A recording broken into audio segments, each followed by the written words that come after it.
Welcome back to the Football Terrace. Villa versus Man United. The United team news is out. An unchanged team again. Three games on the bounce. 3 games on the bounce. This is interesting.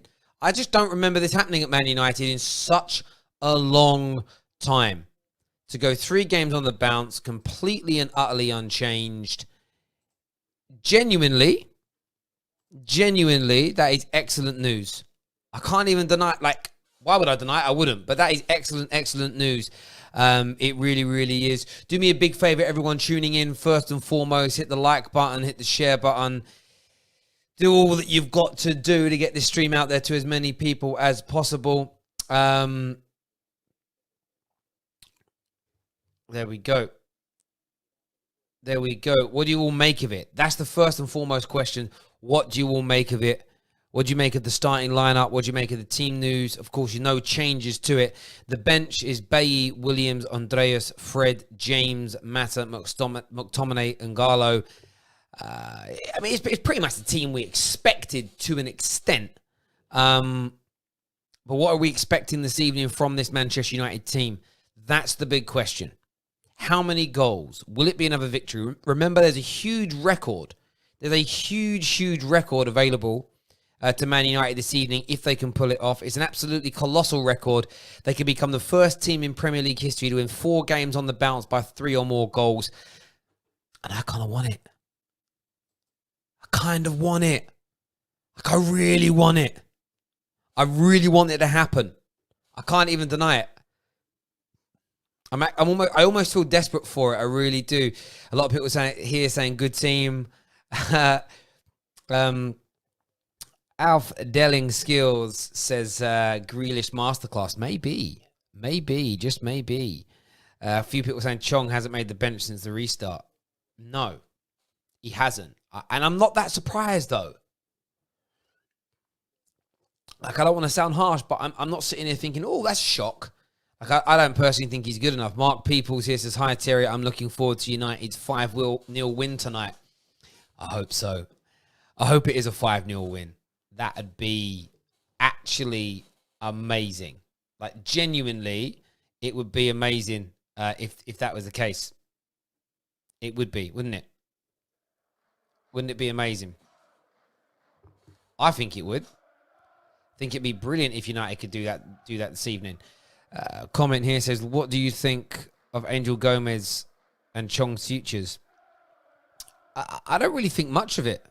In terms of, I hope for them they do well. I mean it. I'm just not overly convinced by them. We are taking your Skype calls this evening. If you want to dial in on Skype right about now, the Skype lines are open, so we can get that done. If you want to phone in, if you want to come on and have your say, feel free to. Looking forward to hearing from you. I'm just checking on a few bits and pieces. It's all ready and ready and waiting to go, essentially. Whenever you want to phone up, we'll get you on the air. We'll go through what you got to say. Big up Terry, 3-0 pending us tonight. That's from Just Jerry. Thank you very much, my friend.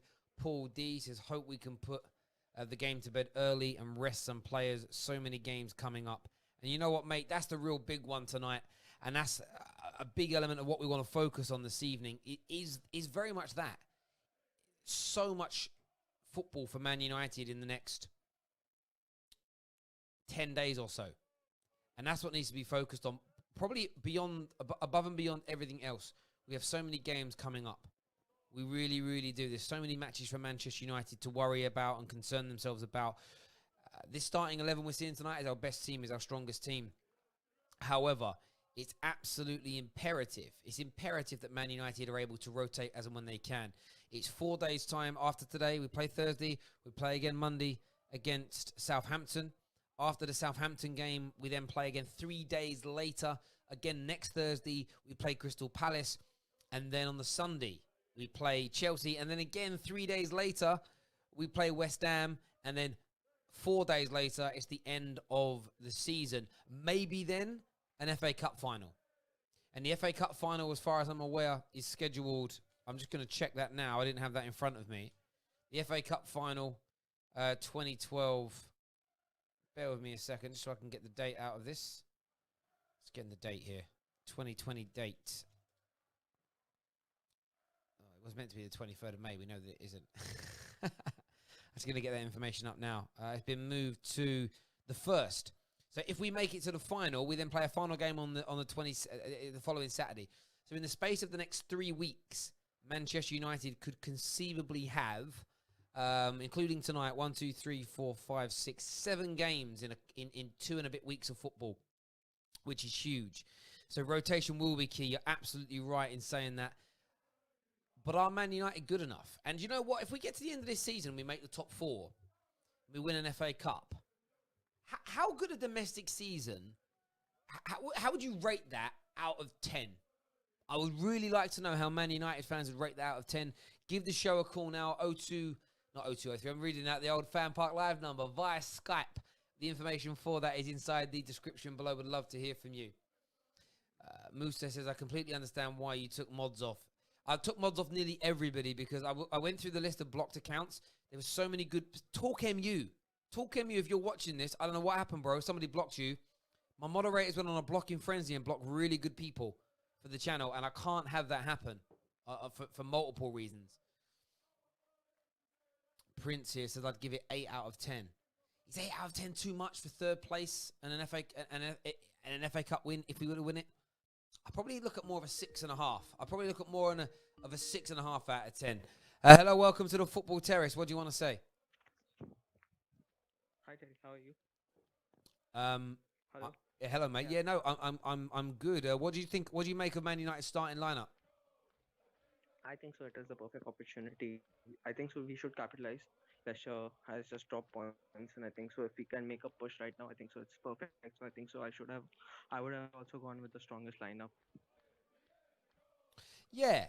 I mean, I said yesterday, if I'm staying true to myself, I said go with strong starting lineup. Try and get what you've got to hope for. The worst case scenario tonight is we struggle and we have to keep our main players on the pitch for the full 90 minutes. That for me is the worst case scenario, in my opinion. That's just awful for us. But if we can get ourselves 2 or 3 goals up, maybe the first half, maybe by 50, 60 minutes, you can then make 4 or 5 substitutions, rest the big boys, get them ready for another 3 days' time, 4 days' time when we play again. How confident are you in beating? Aston Villa tonight? Do you give Villa much hope at all? Not really, because the way they have been playing, I think so. They lack confidence in themselves. They might be a better team, but they lack confidence majorly. So I think so. Yeah, Man United will capitalize. I think it's going to be a big game for Bay. I think so. This is going to be. I think so. If he doesn't perform, I think so. He could be gone next season. What do you think? Um, I do get that. I do get that. I think that. Say that again. Who? Sorry, I just read something and I lost my train of thought. What did you say? I was saying this is going to be a big game for Eric Bailly. So Yeah, no, yeah, I think so. I This is think. going to be his reckoning for United. Yeah, no. Every game's a big game Go. for Eric Bailly because 1, can he stay fit, and 2, is he really good enough anymore? And I think we all want him to be good enough, but the jury is undoubtedly out on him. I don't think we can get ourselves away from that. But yeah, another big opportunity for him to make a claim. Yeah, I mean, everybody else, though, I mean, do you have any concerns out there? Do you think anyone's being overplayed, or do you actually think it's all okay? I I think so. We could have given Williams a chance for the season. I think so. I think so. Luke Shaw has played too much from after the lockdown. So I think so. Williams could have been brought in a team today. I think so. That's something I think so. I would have done. I think so. He's been really good this season. So why not just give him? Yeah, I think a few people saying the volume's low. I'm not too sure. I mean, I can hear everything clear. I can't tell what you guys can and can't hear. Just let me. I'm going to test this and see if I can hear it. A few people saying the volume's low. I'm not sure. Yeah. For Eric Bailly. I think so. This is going to be. I think so. If he doesn't perform, I can hear it fine. It must be you. It must be your earphones or your speakers, ladies and gentlemen. So it's rotation is definitely going to happen over the course of the next 10 days. Between now and the FA Cup semi-final, I cannot imagine us starting all the games with the exact same lineup unless we batter every team and every game we're in a position where we can make 5 substitutions early. Do you get where I'm coming from? That way, maybe tonight you take off Bruno, Pogba, Martial, Luke Shaw, and Matic at 50, 60 minutes. And then in the game on Monday, if we're leading well, you can take off a different 5 early. That's the only way we can keep starting this. But the problem the risk you run is if you don't kill those games early, and you have to leave your best players on for the whole game. So, yeah, it's one of those things to me. Just one last question, Terry. What are your thoughts on Henderson and for next season? So, would you keep him? Would you have Henderson back? I would probably keep him next year if I'm being honest. So would you have Henderson go back to Sheffield? No. I'd keep him. Would you keep him in the squad? I just said I'd keep him. Okay. Yeah. I'd keep him 110%. Okay, and so would you like to move on there? Sorry? No, would you like to move on there? I don't know what you're saying. I'm saying, would you like to get rid of there next season? Oh, De Gea. Sorry. No, not next season.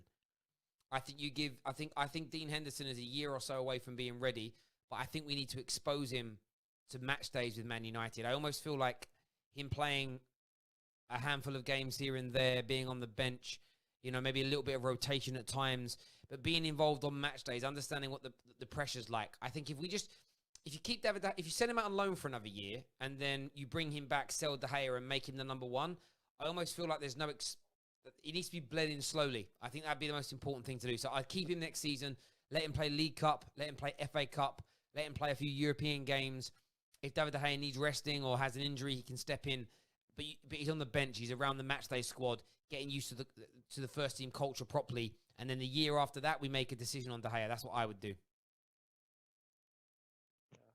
Thanks for having me, Terry. Thanks. Okay. Thanks a lot. Cheers, mate. Thank you. Take care. Thank you. If you want to call the show, please dial up now. Yeah, I've just tested the audio system. I'm going to play it again here through my phone. By the way, please subscribe to Hot Mic. We're going to go live on Hot Mic in a few moments. If my audio is fine, then it's your device. There can't be an audio issue if it comes through on my phone. Absolutely fine. Let me just double check this and see how it's sounding here. Bear with me a second. 1 second.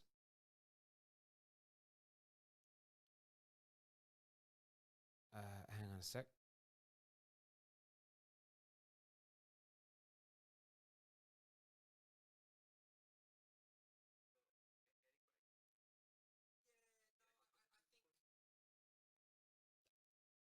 Yeah, he was I think the guy himself was a little bit quiet, but I can hear just fine. I don't know what you mean by audio is low. It's actually getting on my nerves. I've just listened to it myself. It's absolutely fine. Maybe you're all trolling me, but don't, because I'm too tired.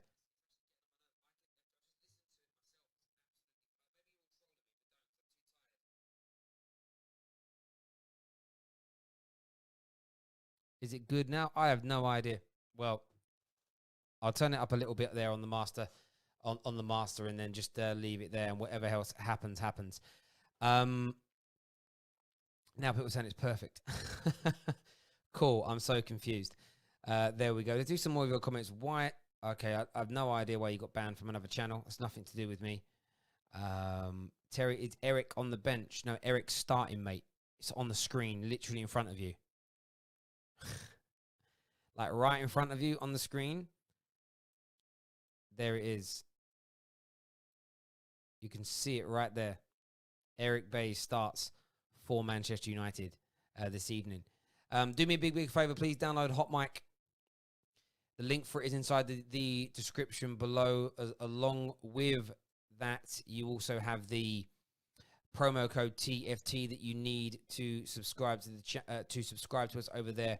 I've just gone live on Hot Mic. Please download this app and do it. We are going to give away a free Man United kit tonight. If Bruno Fernandes scores first, we will give one follower over on Hot Mic, a free Bruno Fernandes shirt. So if you want to win that, make sure you get it downloaded. Hot Mic is free. There's no adverts. It won't cost you a penny. It's actually a really, really good app. So go get it downloaded and get yourselves over there right about now.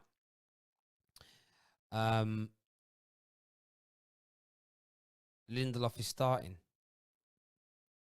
Is he? Oh, he is starting. Do you know what? I just made an absolute brain fart. I didn't take him out. I'm so sorry. I apologize. I didn't take him out. And then somebody said that it's a big night for Bailly. So I assumed that he was in the team. Thank you for pointing that out to me. I'm very sorry. I apologize. There we go. Lindelof starts. When the guy mentioned Bailly, I was a little bit like, I don't really know what he's saying and what's going on there. But there we go.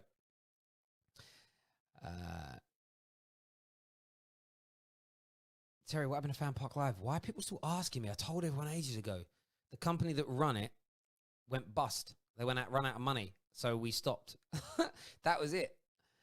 There we go. What score am I saying? Yeah, I'm going to go with 4-0 Man United tonight. I'm going to go with a big 4-0 win. I think we're going to be dominant. I think we'll dominate the play. We'll dominate the midfield. We'll create ample chances. Absolutely no doubt about that in my mind whatsoever. I think we'll do an absolute stand-up job. Absolute stand-up job. I've got no, when you have no concerns about something, I've got absolutely none whatsoever.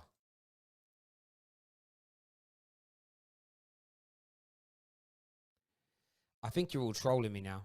People keep telling me about the audio. I'm not even finding it funny. I'm actually getting annoyed.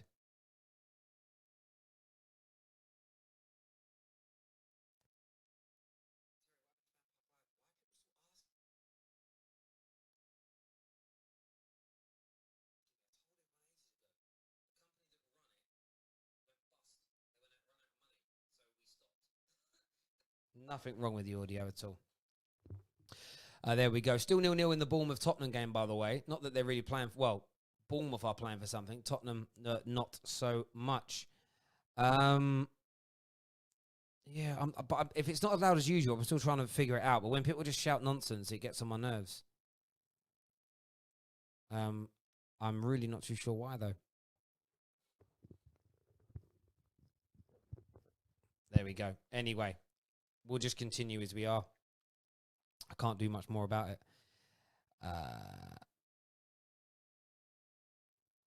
But when you say there's I don't even want to get angry, but I'm really starting to get wound up. If there's an audio issue, what? Don't say soft, because I've just listened to it and it's fine. So it can't be.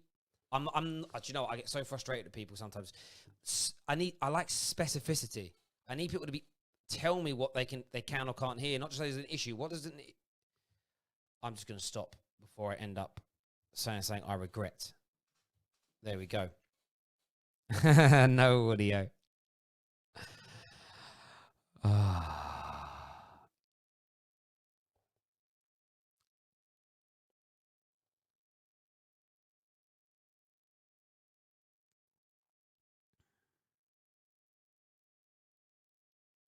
But if it isn't loud enough, that's your end, bro. Why it's not? If I turn it up any louder, it will distort the sound. I've just listened to it. My audio's fine.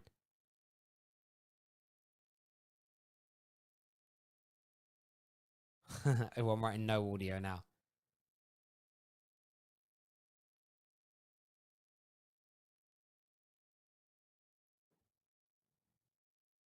No audio.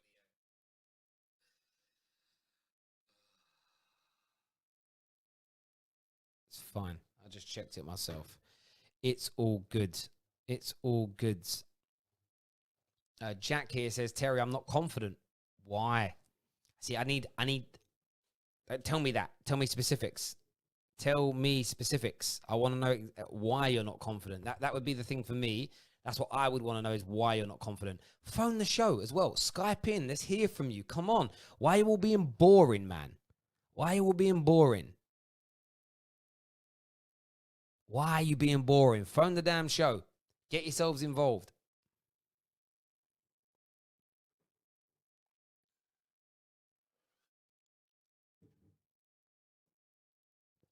A super chat here from Lewis says, your sound is fine. Your last game was super quiet. Maybe your mic was low. I don't know. Maybe. Obviously, I use a different system. I use XSplit for the watch-alongs, and I use StreamYard for the other side of it. So maybe there was that, but it all goes through the same mixer. So there we go. Terry is calling you out. I love listening to Terry. Why would I troll? Yeah, but I get your point, mate. If the volume's low, that's you. It's nothing to do with the channel. Because I get readings on my screen. It tells me the inputs, and they're fine. So, honestly, you need to go fix up whatever's wrong with your end. Maybe your earphones are broke. I don't know. We've got another caller coming through here. Hello, welcome to the Football Terrace. What do you want to say? Hello, super excited for the game today. Yeah, how you doing? Yeah, give me your thoughts on the game. Are you worried, nervous, excited? What?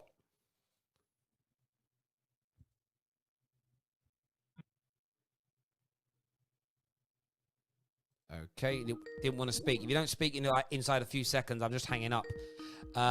We've got another call. Oh, I actually pressed the wrong buttons. I didn't press answer there. I'm very sorry to two people just cut off. I meant to answer it and I didn't. Ram, welcome to the channel, mate. What do you want to say? Yeah. How you doing, Terry? You all right? Yeah, I'm good. What do you make ahead of this game? What's your thoughts? I hope Aston Villa beat you 3-0. Yeah, I get that, but what's your actual thoughts? I think it'll be a routine victory for Manchester United. It's amazing, really, how people are starting to think that, and I agree with you. I think it will be. Where 4 months ago, in football terms, not calendar terms, because of the break, nobody would have said anything was a foregone result. Do you get where I'm coming from? Yeah, of course. Yeah. I completely get that. Your team's just been revitalized to a significant extent, I guess. I mean, obviously Bruno has a hand in that, but obviously the return of Pogba also aided in that. And yeah, everyone looks like they're fit and firing. So yeah, I expect a Man United victory. If not, then it'll be hilarious. Yeah, I mean it will be. It'll be absolutely essential if Man United don't pick up the victory as they should do. But I'm very confident. I'm looking at this Man United team, and we're just in scintillating form. We've lost one game since 1995 to Villa, home and away. It's the set. Other than Old Trafford, it's our best stadium in the Premier League to go to. Yeah. And I think we're going to break that record tonight. I mean, can you imagine this record? Again, I know these things are only small fry, but we could become the first team in Premier League history to win 4 games by a 3+ goal margin. Like, it's a mad to think that's never happened in the Premier League. Do you get what I mean? With the great Arsenal, United, Liverpool, Chelsea, and City teams, that they've never done that. I didn't even think it would be a record. Do you get where I'm coming from? I'm really surprised. And it's not a Premier League title, it's not a Champions League title or anything massive, but it's a nice little record to have. Yeah, I mean, I guess you're not really paying for anything, so you can stack as many records as you can. Who's not playing for anything? I mean, you're not playing for the Premier League, are you? So you're obviously playing for Champions League, but there's no trophy for that. But it's a nice record to have. I mean, as I said, I already said that, bro. Listen, remember, I always 8 mile everything and caveat it always with it's not as good as the Premier League, so you can't then use it back against me. That's not how banter or insults work. But nice try, Ram. One day, Ram, you'll catch me on something, bro. But you got to wake up real early for that, brother. I'm only messing with you. But yeah, I think from my point of view, when I look at this, we're just, as you say, scintillating form. We're going to break some records tonight. And Bruno Fernandes is just... Bruno Fernandes is just the best attacking midfield player in the league. And he's just streets ahead. Absolutely streets ahead. The only player that he's not streets ahead of in an attacking role is Kevin De Bruyne. They're on par of each other. I would just side with Bruno. But everybody else, Bruno's better than. There isn't a better attacking midfielder in the Premier League than him outside of Kevin De Bruyne. And that will be the main difference tonight above everything else. Mm-hmm. Yeah. Bruno, I've said my piece about Bruno, and I'm getting a bit tired of this Bruno talk because it's just going to be the same thing again and again and again. Bro, I need to ask you something. Speaking of that, Did you think it was pathetic last night when Liverpool fans were crying about Martin Tyler? What did they cry about? Okay, wait. Is it if it's about a commentary thing, then I'm gonna get vexed because Martin Tyler has said some pretty like. Oh, hang on a minute. not- One sec. Hang on. There's a goal been disallowed in the Brighton game, and I'm not sure for what. I don't know what they're kicking off about here. The goal looked fine. Bournemouth. Was it for Tottenham? He's onside. Who's on side? Oh, I think they brought it back for a foul. Oh, he would have been offside anyway. I don't know what they've done here. You know, and I've got no commentary up. I think they brought the play back for a foul, right? Mm-hmm. A really bad foul, actually, on Callum Wilson. But they went on to score. So the geezer didn't play the damn advantage. So I don't know. So they brought it back for a foul, but he ended up scoring. They scored. So they got fouled, and within 2 or 3 seconds of the foul, they scored. But the referee brought it back for the foul. So it's just bad refereeing there. Yeah, just bad refereeing. Looked it. You normally play advantage, but Yeah. I know that there's meant to be a 6-second rule, but there was no way there was 6 seconds between the foul and the goal. But yeah, on the Martin Tyler thing, go on, continue saying what you were saying. yeah, I don't. What was it about? I don't know what they were crying Basically, he doesn't get enthusiastic enough. He doesn't praise Liverpool enough. He doesn't He doesn't bend the knee enough to Liverpool. Is essentially it. And it varies from person to person. But people are like, oh, he brought up about 3 times last night Firmino's not scoring stats, and that triggered people. Like, how dare he bring it up? And I'm sort of sitting there thinking, I've heard Martin Tyler get excited about Liverpool games, but no disrespect. How many Liverpool fans last night were jumping for joy when you scored in essentially a dead rubber? Do you get where I'm coming from? No, really, no. There's so many. I can name off the 5 off the top of my hand. Like, there's obviously the Gerrard couple of moments. You know, the Sadio Mane goal against City, that 4-3 victory. He's like, you better believe it. And he's like, payback for the red card. The Salah one, where he did the absolute screamer from like 30, 25 yards out. And the Bobby Dazzler thing against Man City again. And yeah, there's so many that you can think of. I think it's just Liverpool fans are just being a little bit like, petty. Yeah, mate, it's not, and it isn't all Liverpool fans, because I know you're not one of them. I'm just going to add Stro to the stream as well now. And I know Stro isn't one of them. I know both of you are not those kind of fans to do it. But it's these weird, petty Liverpool fans. And by the way, a lot of journalists pushed on it last night, but they're feeding into that kind of, oh, give me more likes. I just sort of watched it and thought, you're Premier League champions. Imagine being concerned about the enthusiasm of a particular journalist, a particular commentator. Very weird, wouldn't you say, Stro? What, the Martin Tyler thing yesterday? Yeah. Yeah, it's pathetic. This is the thing, because it's winding me up now. Like, we've waited so long to win the Premier League. It's like we're trying our best to just tarnish everything that goes with it, just with petty behaviour and just pathetic stuff. Like, the amount of times I come on Twitter these days and see you completely destroying a Liverpool fan, and I'm just like, he deserves it. It's getting tiring as well. Like, other Liverpool fans are like saying, now, why would you say that? Why would you honestly say that? Like, and I'm not even trying to have a go at Liverpool fans. I'm just seeing stuff which I find, as you say, but it's pathetic and childish. I sort of look at it and think to myself, why would that even be like?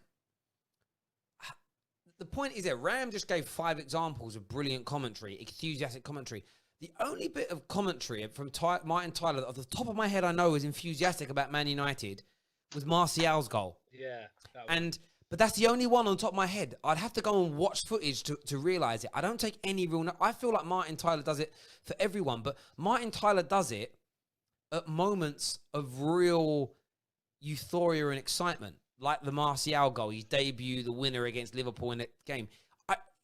If he was... I don't know if he's commentating on Man United's game tonight, but if the 3rd goal goes in, when we're already 2-0 up in the 88th minute, he won't be screaming. If it's 0-0... and in the final second, you see Pogba step up and score a screamer, he'll go mental for it. Bournemouth have scored now. Bournemouth have scored. But I think it might be disallowed for handball. But yeah, I find it all weird. I did the same thing today. Like, again, Goal Magazine today tweeting about, we've got, this is, you know, I said about overstating what you've done. It was we've now got more points than Man United have ever accumulated in the Premier League. And it's sort of like, I hate that. it's like, okay, great, but you would swap that for a treble. So it doesn't matter. Yeah, man. You swap it for a double. Hang on a sec. Was it handball? Yeah. I think Oh, it did. It was going in and it hit Josh King's hand. Oh, how unlucky are Bournemouth. And he'll be offside probably as well. No, he's onside. I don't know the rule on that, though. I don't know the rule because it's build up to a goal. It's build up to a goal. The rule is if it basically hits any attacking player's hand. So you know when we played City earlier on in the season and with that whole debacle with Trent's handball, it's the reason why it never got given because it hit Bernardo Silva's hand first and they were on the attack. So that's why it completely ruled it out. So like, the first thing has to happen. Okay, yeah, they've and just then disallowed first it. thing So happens, then it cuts everything out. what I was sort of thinking there is that I thought it was in the build. That's where you learn the laws as you see decisions. I thought it was in the build up, meaning it was already going in, so that's not the build up. But okay, cool. Oh my God, imagine how they feel. They're in relegation. They've just scored the goal, and because it clipped his hand, and in the old rule, that's a goal because it hits his hand, but it doesn't change the direction of the ball. That's such a. Yeah, exactly. It is Who's such the a crap. referee? It's Who's the such a. referee in that game? I don't know who his name is. It's such a crap rule. It really is a crap rule that needs to be addressed in the summer. But listen, man, this is the maddest thing here. I respect what Liverpool have done the whole season. All I did on my channel when people were calling them lucky. By the way, I did think you were a little bit lucky last night. I was like, no, they're not lucky. You're not lucky 10 games on the bounce. You're not lucky 15 games out of 20. The Liverpool are brilliant. They're the best in the world. I've just seen this kind of attitude. Just 12 minutes of time added on this game because, of course, the bad injury that happened. I just felt like it's sort of... We got to this point where it's celebrate the win. But it's like in celebrating your win, all I actually see is criticism of Man United in doing it. And I sort of feel like, do you really need us to make your celebrations good? Do you get where I'm coming from? It's like, why are you having to mention... Like, I'll give you an example. If my channel blew up next week, and for the next 6 months we went mad, and we ended up going in front of some other unnamed YouTube channels, in my celebrations of achieving a big milestone, say 1 million subscribers, I wouldn't mention somebody that's behind me. I would just say, do you get what I mean? Because it's not about them. It's about what I'm doing. I just find it all a little bit cumbersome. And what it will do is it makes everybody turn on you. It makes everyone look at you in a less favourable... And I get there's banter, but you know when the expression we use in London is it's been milked. Does that make sense? It's like it's been milked now. It's been milked, and it's like, and again, you boys are Liverpool fans, and a lot of Liverpool fans I know, like one of my best pals, Tony, like a friend of mine from kids, we were talking about it the other day, and he actually said he's actually muted certain Liverpool accounts now on social media because he said it's certain Liverpool media because of the same thing. He said it's become nauseating, and I'm like, but all that does like celebrate something, but if you overstate it, it's a bit like these celebrities that have like they have a birthday, but yet their birthday seems to last for 6 months, and they're always having parties. It's like, brother, it ain't your birthday anymore, man. Hush. Do you get what I mean? People that have a birthday week. It's like, when's your birthday? Saturday. Right. Then Saturday, you're the birthday boy. Up until then and after then, you're just Tony. Do you know what I mean? But like, I'm only sort of in jest, but it's weird, man. No, but the thing is, though, like, Martin Tyler bringing up Firmino's goal-scoring record, he's got every single right to bring up his goal-scoring record because it's something that needs to be discussed for us going forward next season. And it's something that Firmino has the capabilities of doing as well, because in the 2017-18 season, he was scoring goals. He was scoring goals and creating play. He has every right to say whatever. He has an opinion. If he has an opinion, he has every right to say it.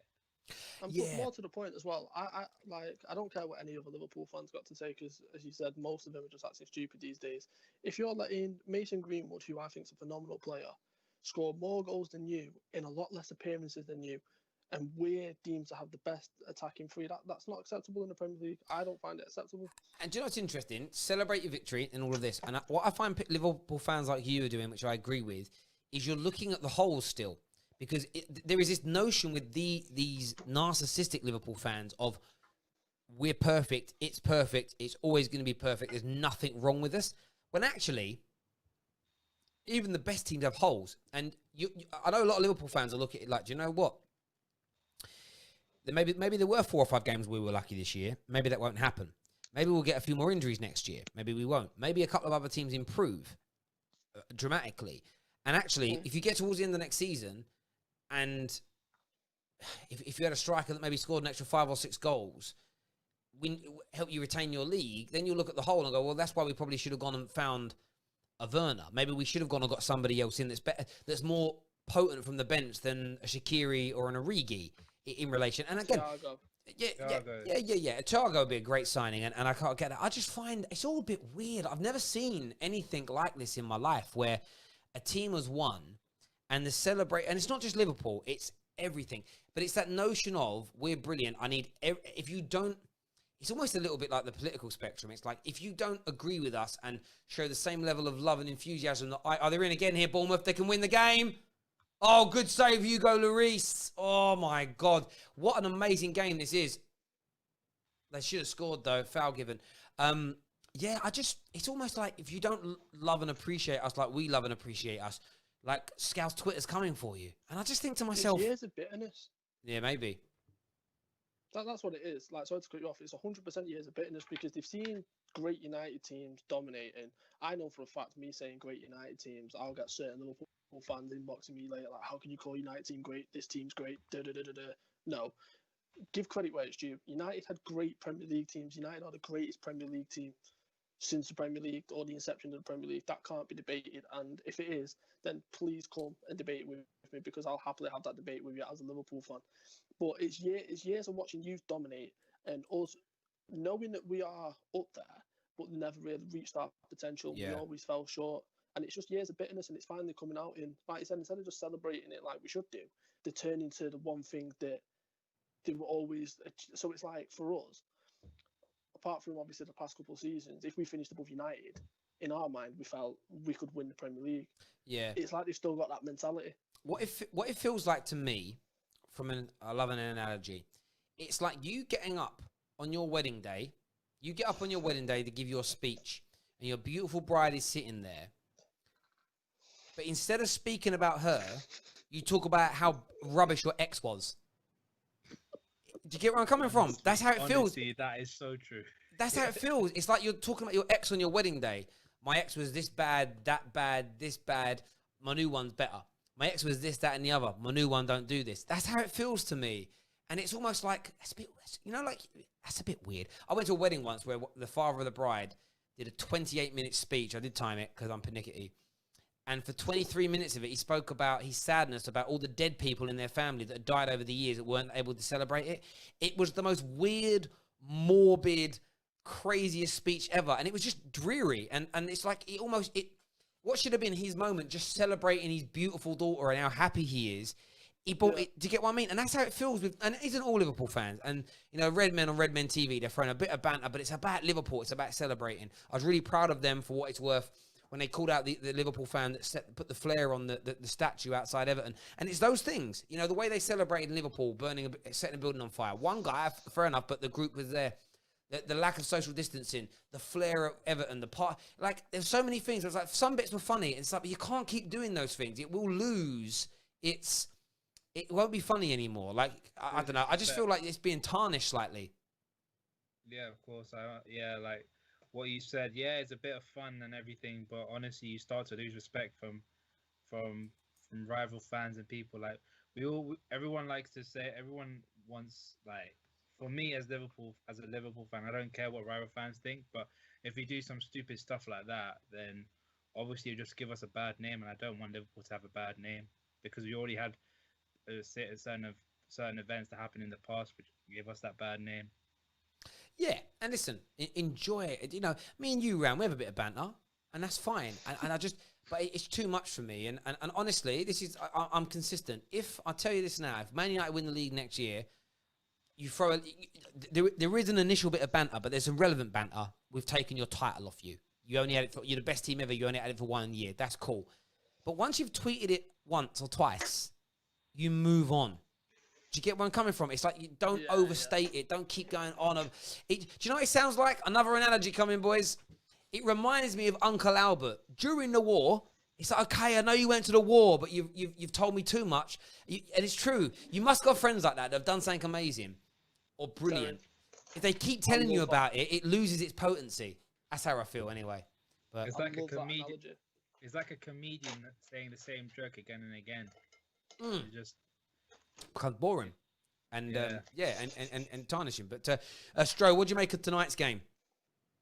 4-5-0. Really?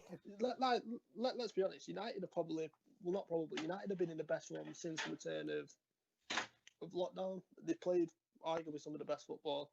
They've hit the best run of form at a perfect time. And listen, I thought the break was unfortunate for you guys because you run a roll then, and Ollie just seems like he's really turned the clogs in. He's got you playing some really good football. And listen, I didn't think Leicester would be the one to drop out. I thought it'd be Chelsea, but I just think Leicester were going to drop out. And unfortunately for Liverpool fans, United are going to be getting top four. And I said this months ago, from when you were on my show. I said that I thought United were going to get top four, and he's proved me right.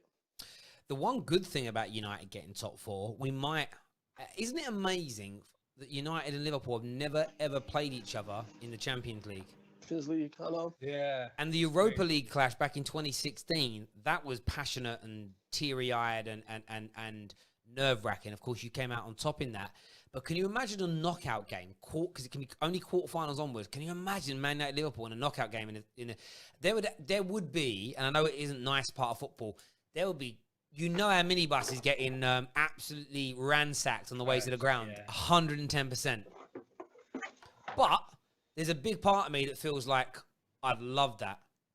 Like, genuinely, playing Liverpool in the Champions League knockout phases would just be the ultimate. I don't know if I want you in a final. I sometimes think I do. I'd almost prefer it in an earlier round, because losing to you in a final would be... Just makes it worse. It will hurt. It will hurt. Yeah. A lot. But equally, you losing to us in a final, it would hurt, but then not as much, because you'd have 6 and we'd have 4, and you've still got that. Does that make sense? But that's why I think this Premier League title hasn't hurt me as much, Liverpool winning it, because we've still got one more than you. And it would only really hurt if you got to 21 before we did. That's when it's like painful, because like you've got something we haven't there in that particular competition. And that's always what I aim for as an individual, is are we stand alone in relation to that? But so there we go. I've got a question for Stro, actually. Yeah, go on. You see that Jurgen Klopp's contract is going to be up at the end of 2024. And I think we all realize that he might, after Liverpool, he will take up the German national team job. Who do you think who would you like to have as his replacement? Don't know. Not Gerrard. I love the man, but no, definitely not Gerrard. I just think it's too big for him this early on in his career. I just think it's too big for him. It's got to be someone of a similar ilk to Klopp, but yeah, I couldn't tell you. Like, I don't even want to think about it, to be honest. Would you think Gerrard would be after this person if he does well with Rangers and like takes them to gain them a couple of leagues or something like that? Probably, yeah. It won't surprise me, because obviously we brought Kenny back, so I can see Gerrard coming back at some point in some capacity, but not after Klopp. I just don't think he'll be ready. Comment from Zane here, super chat, says Arsenal agent Jose Mourinho doing a great job. Yeah, Tottenham dropped more points. I think they remain in 9th after dropping points. So also super chats from Sir Knight McGee, who says, "Come on, Villa, put United back in the bin." I get that. Do you know what? That's the kind of banter which is cool. Do you know where I think banter loses itself? So today, and this to prove to Liverpool fans, I want to prove something to them here, that I'm not bitter. And it's just opinion-based. I'm going to put something up on the screen here. It's a Twitter status from me today. I don't know if you boys can actually see what... I've seen it. I think I liked it. I know exactly what one you're talking about. About Mo Salah. Salah, yeah. So, I mean... it's about Eden Hazard as well. So, like, again, the replies from people are interesting. Well, that makes Lampard the best ever because he scored more goals than assists. And I'm like, well, no, you're being myopic and you're taking my opinion to a lower level. Like I said before, there are things that Eden Hazard is better than Mo Salah at, and things that Mo Salah is better than Eden Hazard at. For me, they're on par with each other in various attributes and ability and skill and talent. But when it comes to actually delivering, I would pick Mo Salah every single time and twice on Sunday, because he's got, in the Premier League, right, he's got almost a 100% ratio. And that is amazing. And, you know, if you're talking about, if he was like a Lukaku, who messed up a lot of plays and made a lot of mistakes, but just scored a lot of goals, then no. But this is why I put Mo Salah miles in front of Eden. No, Miles is wrong. I put him a fair way, another level above Eden Hazard, because you're never getting 100% goal contribution ratio return from Mo Salah, even with arguably superior talent. So that's why I'd always pick Mo Salah every single step of the way. And it is easier to assess this when it comes to attacking players, because the outputs are really, really key. Midfielders, it's harder because Michael Carrick has a very different job role in midfield to that of a Bruno Fernandes. So to compare them is stupid. When it comes to inside forward, your job is to create, attack, and score goals. So the output measurements can be fairly similar. Do you get where I'm coming from? Yeah. I think it's a much easier. It's like the whole Gerrard Scholes debate. I hate it because they're two completely different style of players. One of them could dictate the pace of a game. One of them could control the game. One of them was the box-to-box midfielder. They're two completely different. Don't get me wrong, two generational talents and two of the best midfielders England's ever created, but they're two completely different players. Yeah, honestly, like, I always tell Terry that as a joke. Gerrard's greater than Scholes, but it is comparing two different types of players. You're comparing like a Xavi to a Schweinsteiger. There's those kind of players. Yeah. You just can't compare either one of them. Yeah, and of course, and then it's like the question. If you ask me, the point being, they play different sides of the pitch, so I wouldn't have to pick between them. But it's like if somebody went through it and they were like, right, you can only pick, like, you got your team, you've got Hazard left and you've got Mo Salah left, and you can pick one. I'd be picking Mo Salah every day.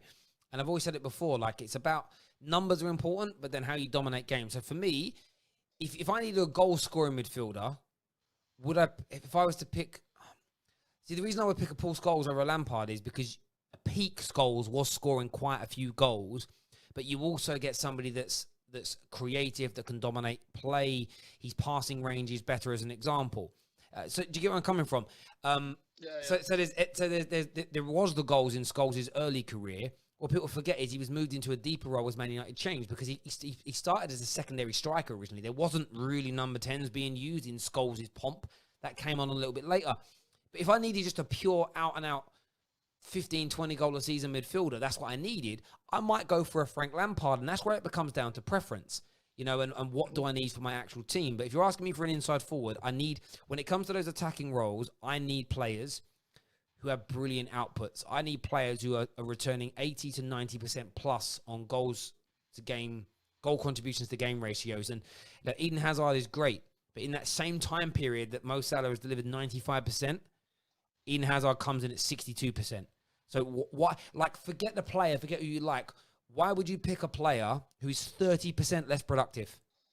It's crazy. It's crazy for me. It's because people see those clips of Hazard running around people like his nippy play. Like, yeah, that's cool, but what does he do afterwards? It's like Salah has that ability to do that. People forget. Salah can do that, but he just doesn't do it that often because there's no need to. Because he has so many great players around him. You know who else has that ability? Greenwood. Greenwood, I mean, it's a long way for him to go. This is at his age. It's scary. In terms of goals to games, he's in front of Messi. He's in front of Ronaldo. He's in front of Thierry Henry.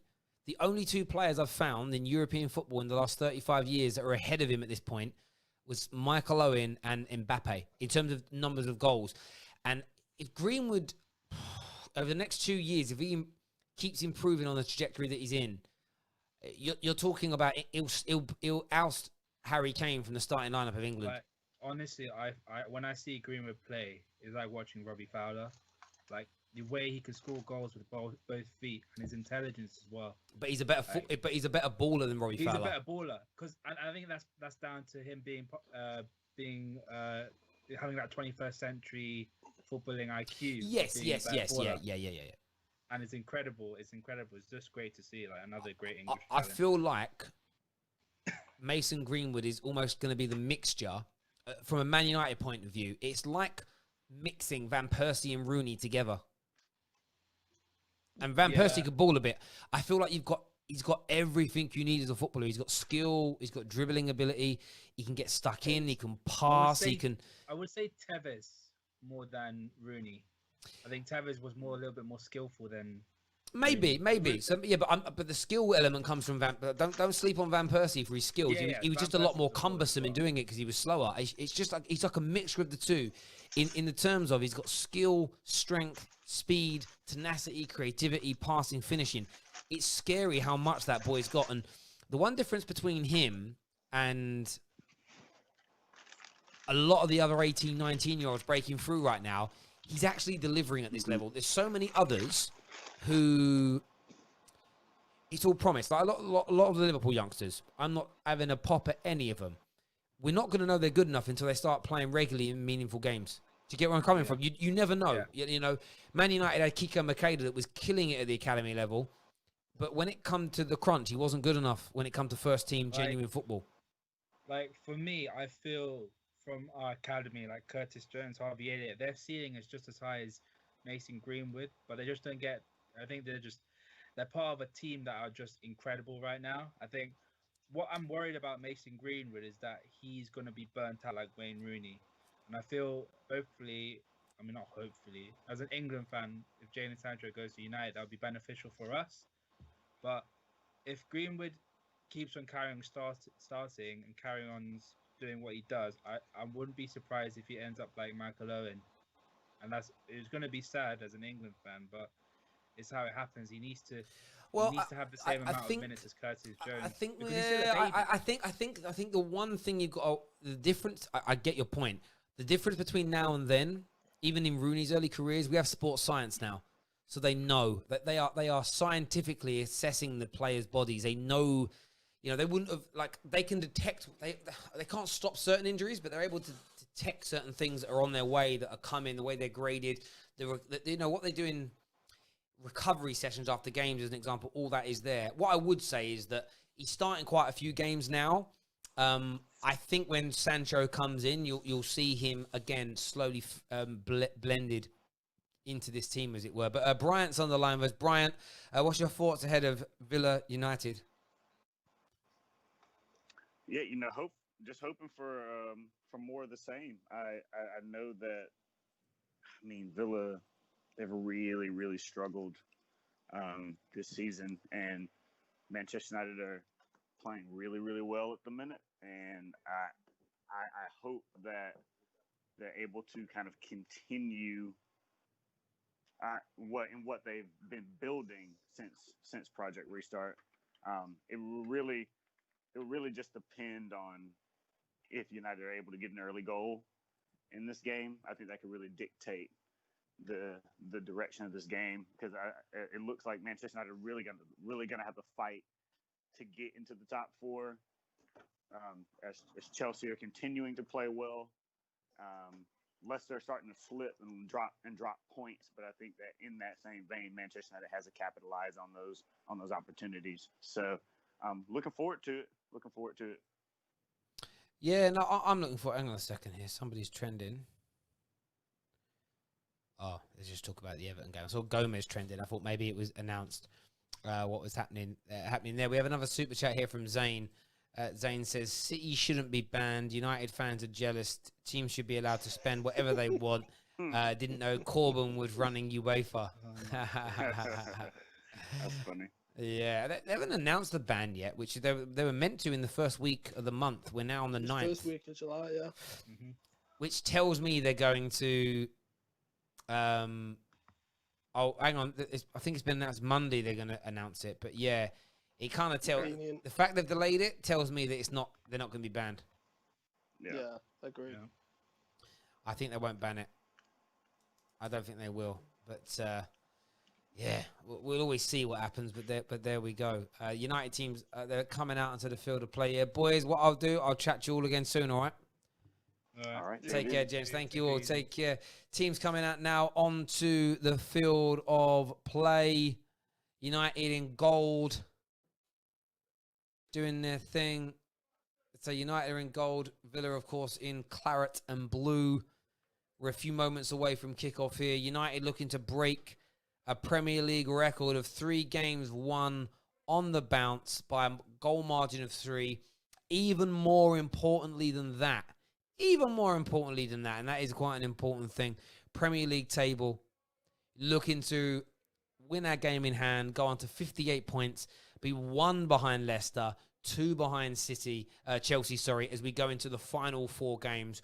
What a comeback it has been so far by Man United. And also what this means, we can push ourselves in front of Wolves. We can get ourselves 6 points in front of Wolverhampton Wanderers, which is a nice cushion in the other direction. It really does create a safety net, but we'll still be in 5th if we win tonight. And then the Premier League then just intensifies further. It intensifies to next degrees. The next 4 games for Leicester, Man United, and Leicester, Manchester United, and Chelsea become so important, so imperative. And, of course, the final game of the season, Leicester versus Manchester United. Jack here says, Terry, how do I call in? I've tried on Skype before, but do not have to check. But do you need to check over 18 or something? Yeah, Jack, you just need to be over 18. If you're over 18, call in. But, yeah, you just need to be over the age of 18. If you are, then that's cool. Zane here says, Terry, I've got the strippers and cigars ready to celebrate. Go on, Zane, celebrating the Tottenham draw. Celebrating that Tottenham draw, boy. Go on, son. Go on, son.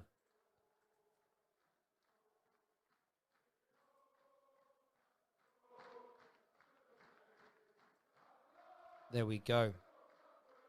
A few moments away from kickoff here. Let's see a few minutes. Terry, what do you think? What Round of Art's comments about Maguire? Yeah, I'm not worried about Raphael van der Vaart. Raphael van der Vaart is trying to trend off Man United's name. Like, Raphael van der Vaart was a top player, right? And that's cool. I'm happy for him to have an opinion. But I'm not going to lose any time, sleep, energy over what he's saying about Maguire, because we all know it's not true. We all know it's not true.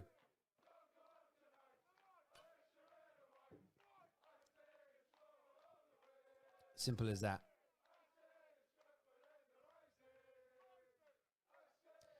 Zane doing a Carl Walker tonight. My guy, can you imagine? I'm actually having a few beers watching this with you all tonight. I had one of the hardest days of work I've ever had in my life today. I had to do I had a meeting with 6 people, CTOs, CFOs, chief compliance officers, all varying chiefs from an organization. And I got bombarded for 2.5 hours with questions and challenges, and I had to do the whole thing via Zoom. It was the most exhausting 2.5 hours of my life. But man, sealing that deal, so it's worth it. But yeah, so I thought I need to watch the game tonight. I'm excited about the game, but I need a few bevies. I need a few bevies to do it. When am I going to put Elite Opinions versus Anita?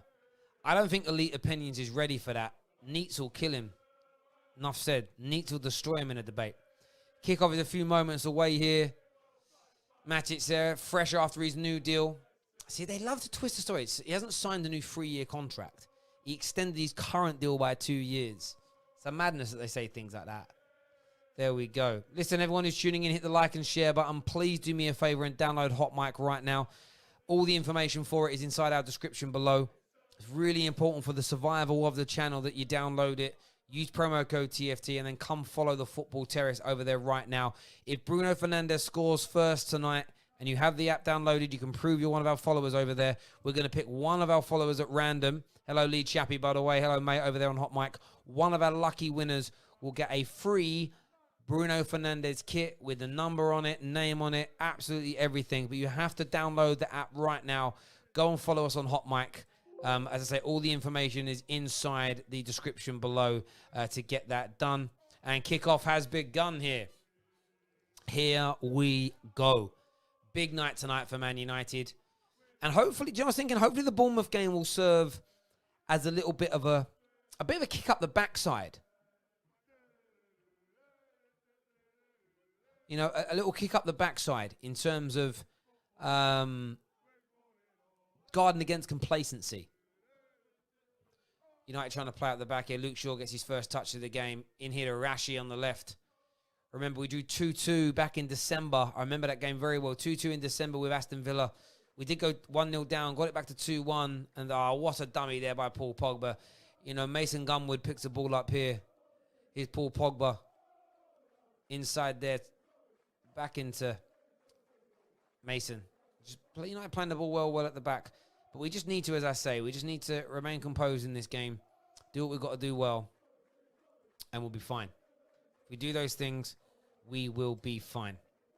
I'm pretty confident of that anyway. Pretty confident of that.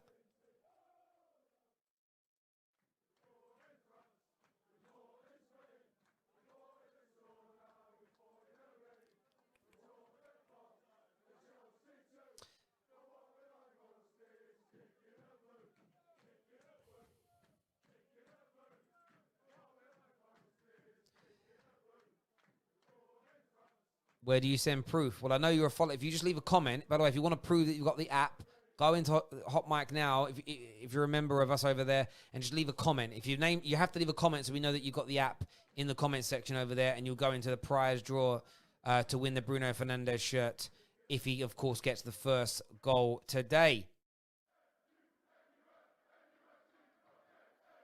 Pogba here plays the ball out wide. It's a lovely pass to Aaron Wan-Bissaka. Got Taylor, he plays it on the inside. Martial, lovely touch there to Mason Greenwood. Mason Greenwood, you know what he's going to do. He gets it. Oh, he tries to feed the ball across there to Martial. It's well cleared in the end by Aston Villa. I think that was by Hawes in the middle.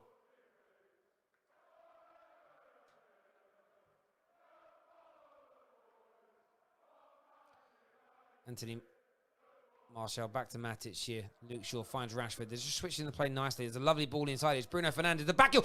Greenwood!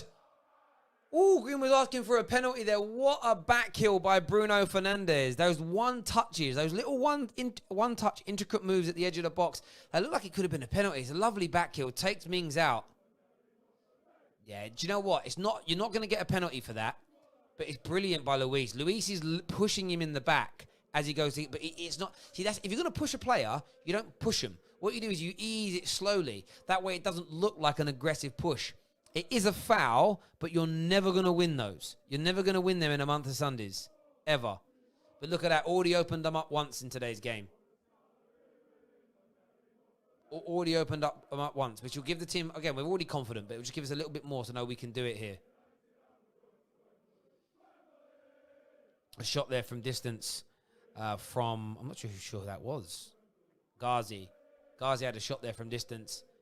And it was a very poor shot. It was a very, very poor shot indeed.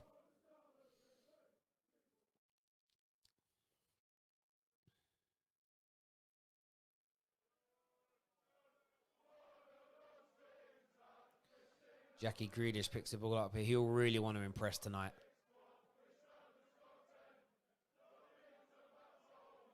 That's lovely there by Matic to cut that ball out. Looking for an option. Beautiful. Finds Bruno on the inside. Bruno's looking for an option. Greenwood's made a run. He finds Greenwood amazingly well. What a pass that by Bruno Fernandes. Absolutely phenomenal. Rashford now in possession on the left. He comes on the inside. Back to Bruno. Back with Matic. There's options left. There's options right. Here is Greenwood on the right on the left, with the ball. Comes inside to Matic. Every Villa player behind the ball here. Poor pass from Matic in the end. He sold Bruno a little short there.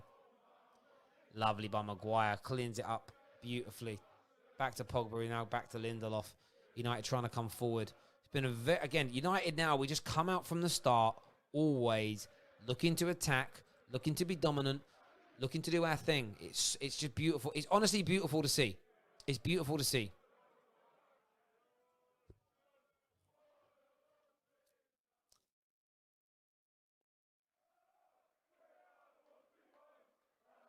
Harry Maguire here in possession. Switches the player to the left to Luke Shaw. Not a good enough pass. That is cut out there by the Villa fullback.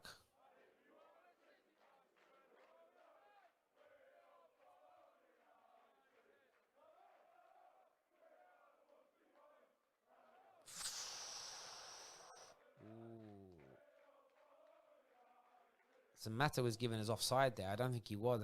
I think Harry Maguire was playing him onside. What I don't get about that rule is just let the play continue, because the whole blowing the whistle thing there is stupid. Pogba here in possession. Matic bringing it forward. Very deep. 2 banks of 4 and a low block here from Villa, but what else are they going to do? They can't open up against this Man United team. They get shredded. Martial into Bruno. Oh, Bruno goes for the return pass. Just slightly overhit. And this is what you come to expect now from this Man United team. There'll be lots of attacks where the final ball is slightly overhit or doesn't quite go to the right man. But it's because United are now trying to be more expansive in our play, which we weren't doing earlier on in the season. Yeah, Lord Zola, that was definitely well onside, like I say. I thought it was onside.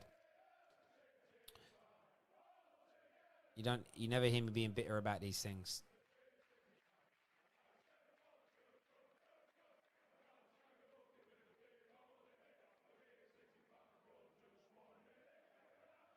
Ghazi coming forward down the left-hand side here. Got Taylor going for the overlap.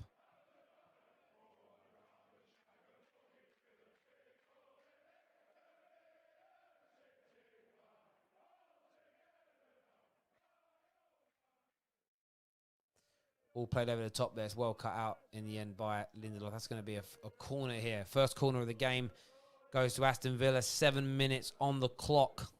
7 minutes on the clock.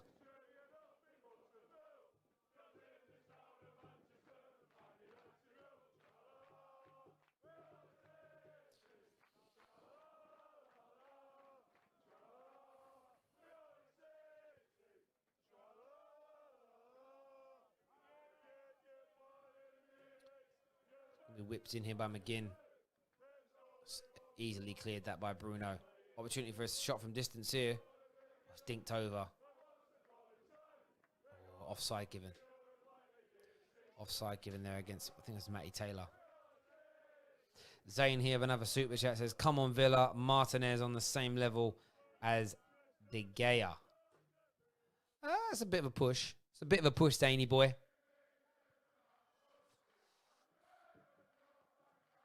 Matic is going to lose the ball here if he ain't careful. Oh, they've got a chance to turn over here. Bruno Fernandes makes the tackle. Referee gives a foul, though. Madness. That was Matic's fault, though, for losing the ball there. I thought Bruno won the ball back. But we will see. El Ghazi picks it up. No, he doesn't. That's a foul by Bruno. Can't deny it. It's definitely a foul. Definitely a foul. You'll never hear me be overly biased in those situations, but it was definitely 110% a foul.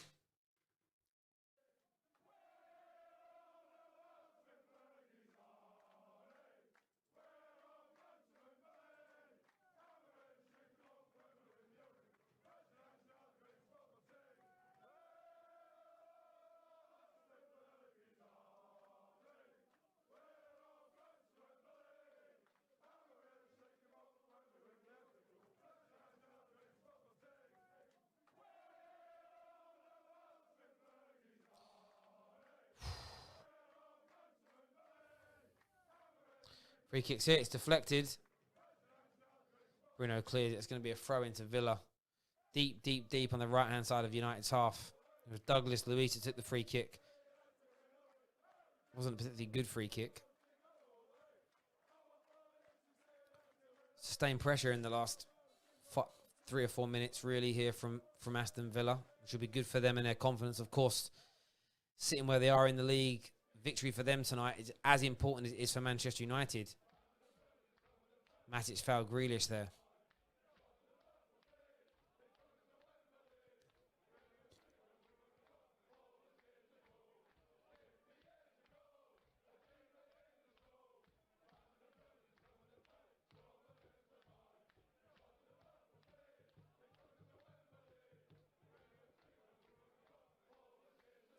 Jackie Grealish and McGinn standing over this. I do like an in-swinger from this point. An in-swinger is always... They're going to go for an out-swinger here. Grealish crosses. It's a good cross. Ooh. Rashford's let down holding his leg. Looks in a bit of pain. Samatta was going to pick that ball up. I'm not sure if he was onside. No doubts.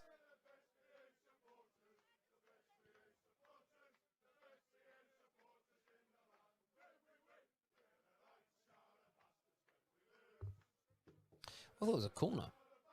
Not given. It was a foul given against Rashford. He was caught, I suppose.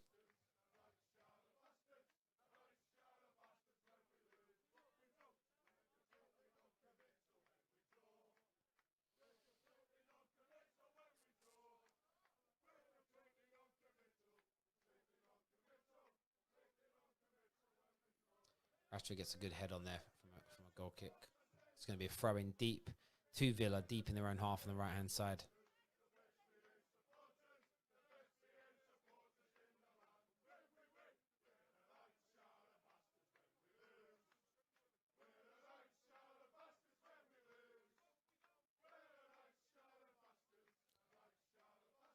Lovely strength there by Maguire. Well tidied up. You know, I just got to try and get this ball back down for a few minutes. At the moment, it's a nice tackle there by Bruno. They have it back here. Pogba to Matic. Looking to spring into attack here. Rashford's got options.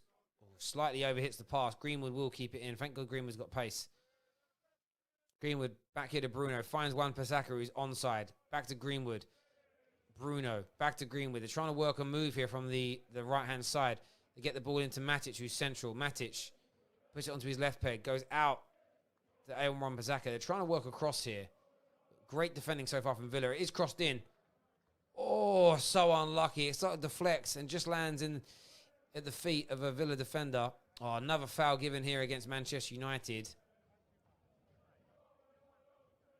12 minutes in. Pogba crosses. Oof.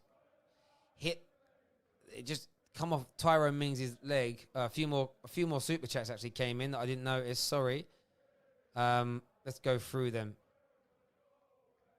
One more, sorry. From Zane's, the expressions is not doing watch-alongs anymore. He's given up on Spurs. I'm sure he'll be back.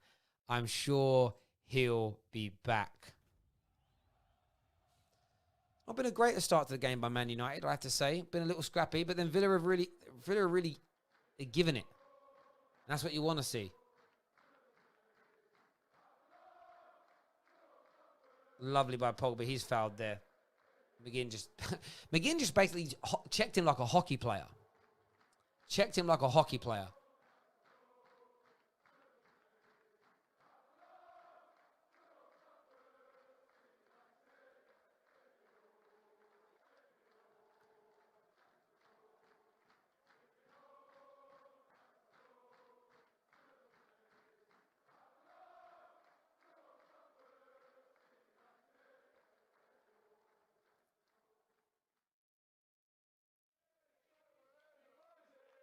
United are struggling to play through Villa right now. They're pressing really hard. They're working really hard.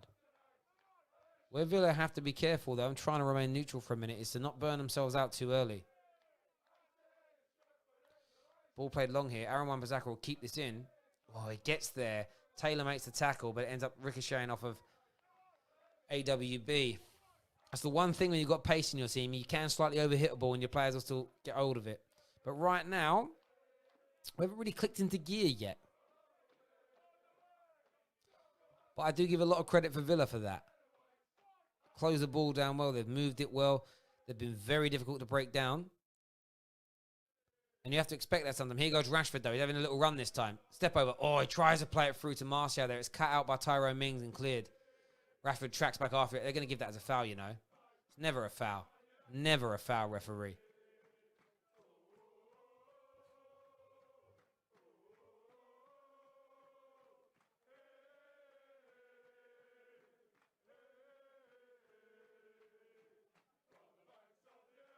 What's my opinion on VAR? I think on the whole it's very good. Of course, I haven't had the debate in a while, but people are still getting confused between the subjective and the objective decisions. Offside is, of course, objective. Serious foul play, violent conduct, these things are subjective. So just because you think it's a red and I don't, and just because I don't think it is a red and you think it is, it's irrelevant. You're still going to get debate on those points. And remember, it isn't the same person making the same decisions on every game. So you're never going to get 100% accuracy on a subjective decision. And the sooner football fans realise that and calm down about it, the more you will enjoy the game.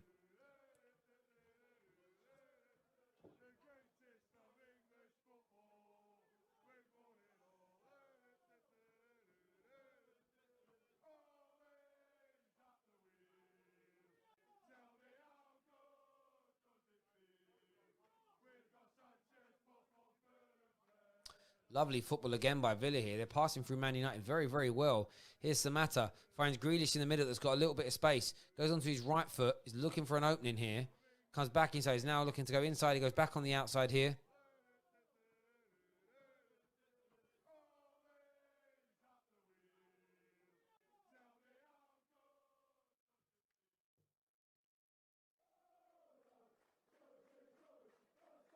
Taylor here whips the ball in. It's a decent cross. Luke Shaw clears it.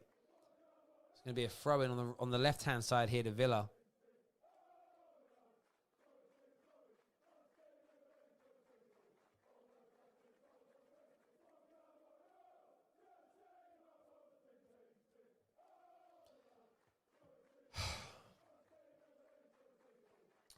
Ball switched well here by Jackie Grealish. It's another good cross. Oh, going to be a corner here. That fell to Douglas Luiz, who gets his head on the ball. That's cleared. That's gone out for another Villa corner. Villa are the dominant team right now. United can't really get a foothold in this game at all.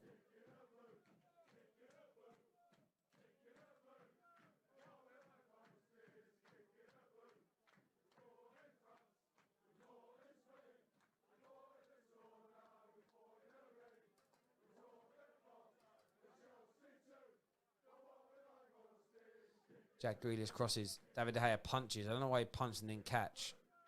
Makes no sense.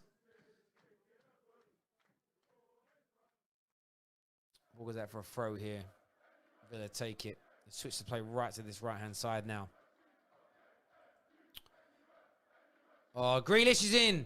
It's a really good cross there from deep from Ngoyo. Really good cross. It falls to Jack Grealish, who has the ball on his left foot. Jack Grealish should have done a lot better there. Flies over the crossbar, but he's in a really good position. And as I say, third shot of the game now for Villa. A couple of corners in. Really dominating proceedings. They've had, it says here United have had 68% of the ball. We don't feel that way. We certainly haven't had the ball very often in any dangerous areas, I would say. I don't know how many touches we've had in their box yet. Very few indeed. That needs to improve. But Villa are given an absolute account of themselves right now. And that element, don't discount. Don't discount how hard another team can play. They can have their spells. But we're getting very close to the first drinks break. And I actually think that can't come soon enough for Manchester United, if I'm being honest.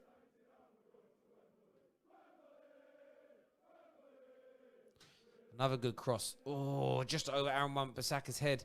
That's picked up by Taylor wide on the left. Both fullbacks are now starting to push forward for Villa. They're growing in confidence in this game. Douglas Luiz whacks it into the box. That's going to go out for a Man United goal kick. But at the moment, Villa are just getting that, they've got Trezeguet pushing forward at the same time as they've got Taylor coming forward. El Ghazi, they're all coming forward at the same time. And they're growing in confidence here. Man United have got to step up and pick this ball up. Because so far, it's not been a good enough performance.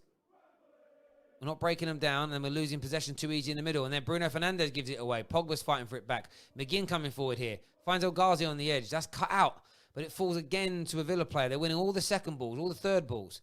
Maguire now wins the ball, but he clears it first time. It falls to Rashford. It did stay in, actually. It was very good clearance in the end. Rashford looks for a foul. He isn't going to get that. It really hasn't been good enough at the moment. United can't play the ball. Can't create opportunities. Can't hold on to possession. Nobody's having a good game as it stands right now.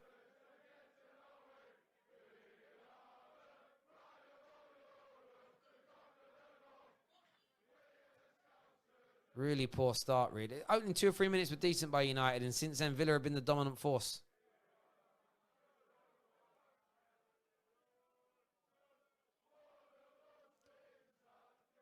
United win the ball back here. Mason Greenwood's got sort of opportunity to have a little bit of a run. Finds Bruno on the inside. He's got Rashford who's next to him. Bruno switches the play out wide left here to Martial. Martial plays the ball down to Mason Greenwood, but that is over here. It's going to go out for a Villa goal kick. 20 minutes on the clock. Really, really poor start to this game. Dean Smith's side, very good though. If you look at the last 10 minutes of this game, 26% of the ball has been in Man United's final third, 60% of the ball in the middle, and just 12%, sorry, 62%, and then 12% only in Villa's final third. This last 10 minutes has been an absolute, it's been a battering for United. The good thing is we haven't leaked too many gilt-edged chances, but it's just been Villa giving it their all. What you've got to hope for is that this zaps a lot of the energy of Villa. And I wouldn't say that was the tactic for us to do that. But if you're gonna if you're going to have a barrage of attacks from your opponents and your lessers, with all due respect, if you don't concede, it does put you into a dominant position because they will exhort a hell of a lot of energy. United are not really chasing the ball. They're just kind of staying in a fairly rigid position without it. So you do, to some extent, reserve a fair bit of energy. We're not pressing in numbers. But maybe we should. I don't know. Right, now let's see how this pans out. Maguire here to Rashford, who's very, very deep. Plays it out wide here, left to Shaw. Shaw back to Rashford. United just trying to build a bit of a base camp into this game here. Matic into Pogba, who's in the centre. There's just no real room here. You've got Bruno and Pogba both in their own individual half spaces. But Rashford's been found with a bit of space for him to run into. He's got Lucas Shaw on the left-hand side, who's going to feed the ball into. He doesn't. Rashford comes back on the inside, finds Pogba. Pogba now.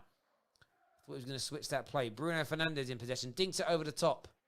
It's the right idea, but Martial and Rashford didn't see it. They didn't make the run soon enough. That's why Bruno Fernandes looks disappointed. Both Rashford and Martial are flat-footed there.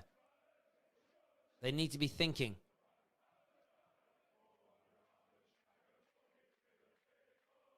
Rashford and Bruno are actually having a bit of a set-to here, a bit of an argument.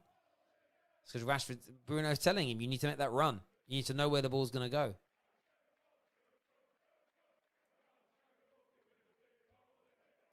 Drinks break here. Their drink break. I'm going to take a bathroom break myself. I'll be back in a few moments. Hit the like and share button. I'll be back with you.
Hello. Back. So about that, to have a quick bathroom break. Drinks break probably came at the right time for Man United as well, to be fair, because we really weren't playing well at all.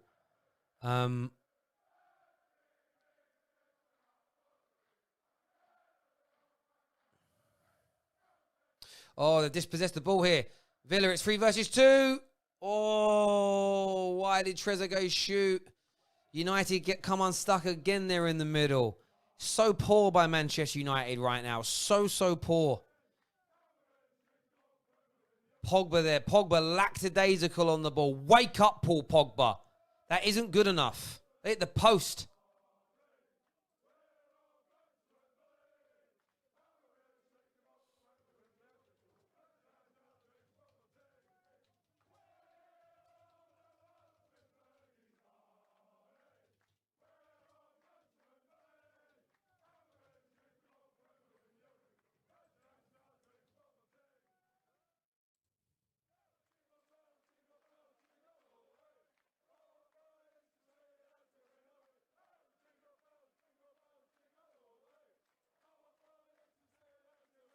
Zane here, another super chat, says, Terry, back to reality. You can't beat a pub team.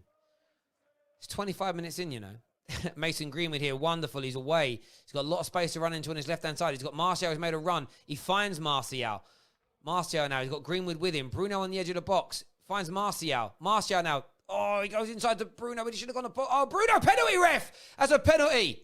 It's a penalty to Man United. Bruno Fernandes wins it. Absolute stonewaller. He goes to do the Cruyff turn. Wins the penalty. Absolutely.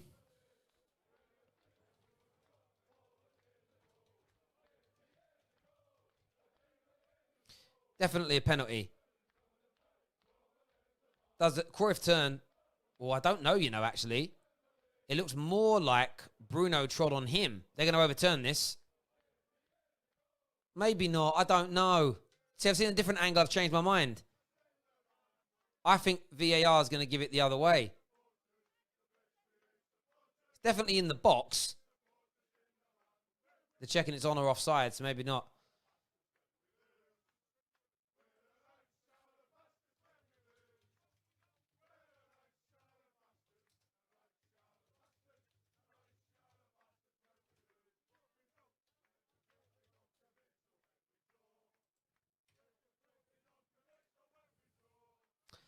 Man United here with the opportunity to take the lead in this game. Bruno Fernandes from the penalty spot. Shoots, scores, 1-0 Manchester United. A goal against the run of play, really. But you know what? This season, I tell you what, I've said this so many times. How many times this year did we see big teams, maybe the champions, not playing well, not dominating games, and then just getting these goals? It's a sign of winners when you can not play well and you can win games. We've taken the lead here after a really poor start. However, let's see what we can do from here. We've got to grow from here. We've got to grow from here.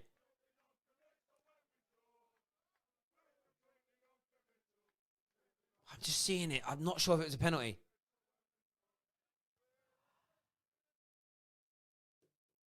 I'm really not sure.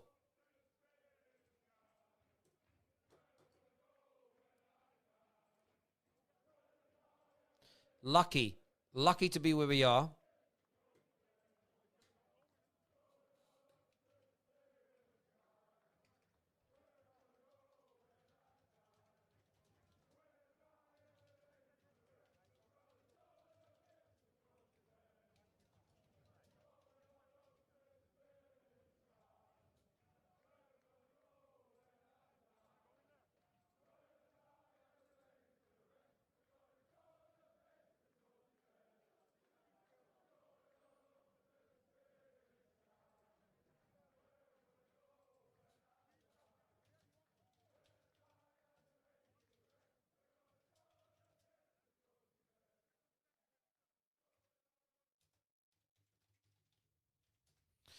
Rashford here on the ball.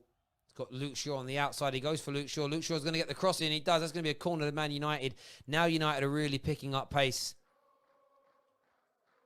United are going to really try and pick up pace now. Start pushing themselves forward.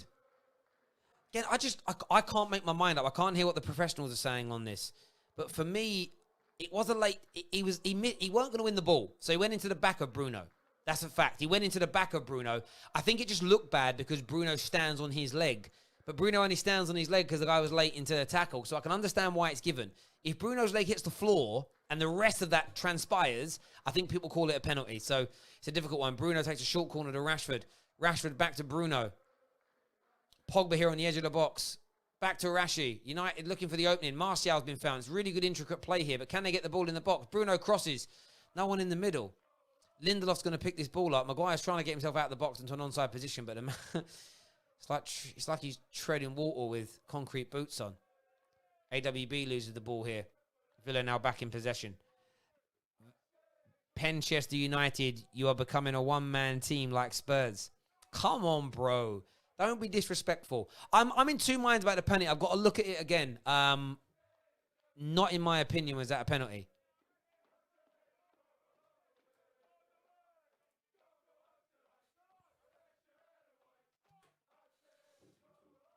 But equally, I'm not going to have the diving talk. I'll only accept people complaining, non-Man United fans complaining about him diving, if I see you do it about your own players when they dive. Until that point, you have zero credibility on the argument. Zero credibility. So we won't be chatting about it. By the way, welcome. If you've not been here before, please subscribe to the Football Terrace. Please download Hot Mic right now because Bruno Fernandes has scored the first goal. Bruno Fernandes has scored the first goal, which means we're going to give away a free Bruno Fernandes shirt of your size, your colour, first, second or third kit with his full name and number on the back. You have to download Hot Mic now. Go into our description, promo code TFT. Get yourselves over to Hot Mic. Get it downloaded now. Follow the Football Terrace. Leave us a comment on our live stream that's going on there right about now. And we'll be giving away a free Bruno Fernandes t-shirt this evening. T-shirt, Man United kit. So please go and get that done for us right about now. United 1-0 up in this game. Don't deserve the lead. Let's be absolutely blunt. However, there's still 60 minutes of the game to go. If we start taking over from this point on, then so be it. That's football. That's life.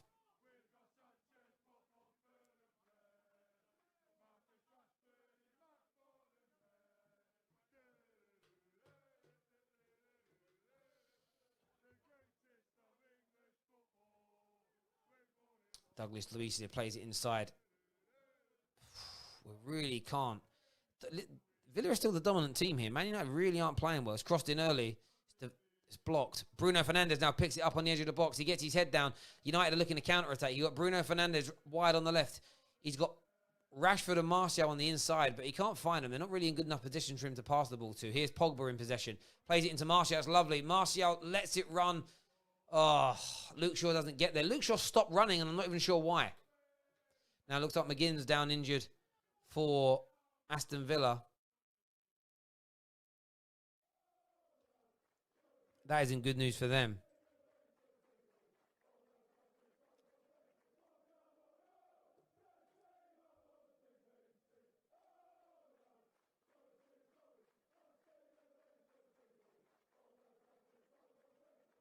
What are they saying about the goal? I want to listen.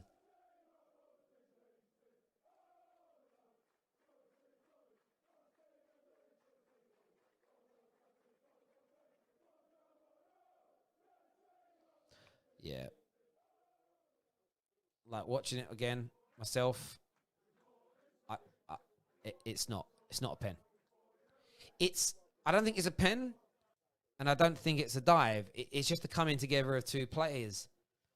And you could probably make an argument for it, and you can probably make an argument against it.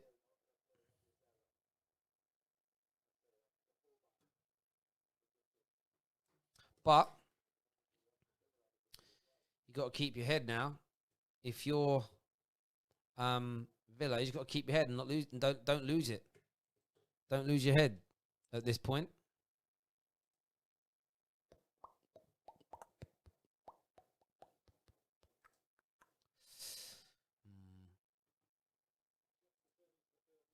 United haven't created anything else though. Like literally nothing created so far in this game.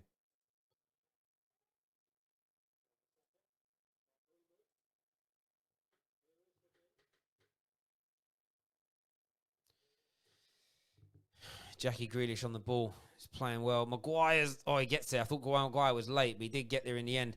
But they're just relentless at the moment, Villa. The energy they're showing is immense. Maguire away again. Maguire's had a very good start to this game, to be fair. It's good defending by Martial. Pogba now brings the ball away. He's going to have Greenwood out on his right-hand side. There's an opportunity to counter-attack here. You've got Greenwood. He's got an overlap coming from Rashford, but he plays it out wide to Martial. United just look a little bit lethargic in this game. Martial gets onto his right foot. He shoots. Ooh, not a bad shot there, but that's what we need. What we have to do now, Man United, is pepper a few opportunities. We've got to pepper a few chances at them. Because at the moment, we're sitting back. We're sitting back at the moment and just allowing them to not think about how dangerous we are. We need to let them know how dangerous we are. We've got to the penalty won't feel like a blow. The penalty will just feel like they were unlucky. What we need to do is open them up. What we need to do is show them how much better we are than them. So stop them thinking that they can just maraud forward. Now, that is easier said than done because you've got to give credit where credit is due. Villa have played very well for these opening 35 minutes. Very well indeed.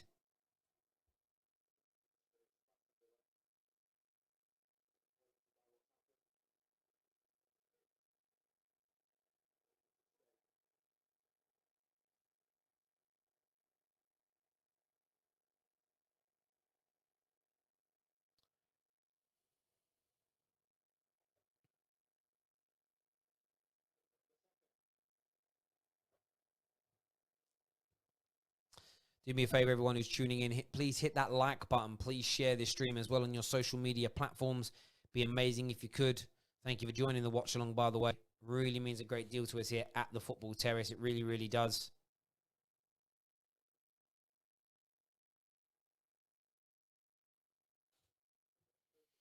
Is AWB on the right. Finds Bruno. Oh, poor touch from him.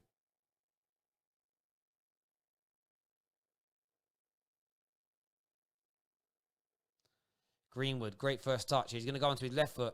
He does. Greenwood! Oh, good save by Pepe Reina. Look at that from Greenwood. Such a player. That speed. Oh, how's that foul? Come on. Look at that. Mason Greenwood there. Just open them up. He drops a little deep into that hole. Picks it up. Mings is backing off. He goes on, gets it onto his left. Just not quite the accuracy. Didn't quite. He actually didn't. Less the accuracy, more. He didn't quite catch it as well as he wanted to. You can see he kind of scuffed the shot a little bit. Took a bit of the power away. But you give Greenwood, you give him too much time and space, he'll punish you. Mings didn't want to. You know how Tyrone Mings didn't want to come out to him though. Grealish there, fouled again by Bruno Fernandes, who looks very frustrated.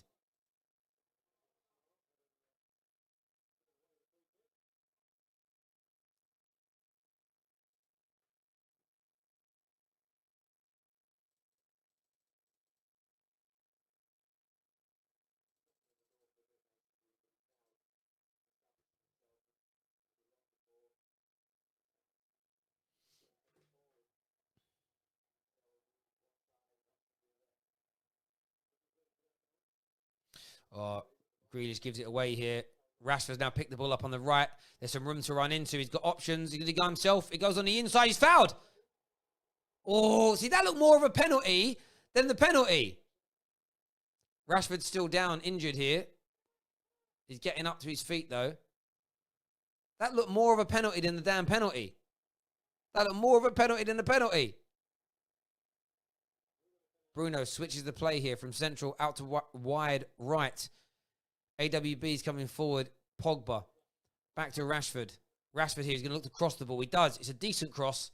Actually, it's not a decent cross. That is an awful cross. It looked decent. That was poor. I want to see that again, though. That looked like more of a penalty than the pen. I mean, he's barged off the ball. I don't know. Hey, let me see this again.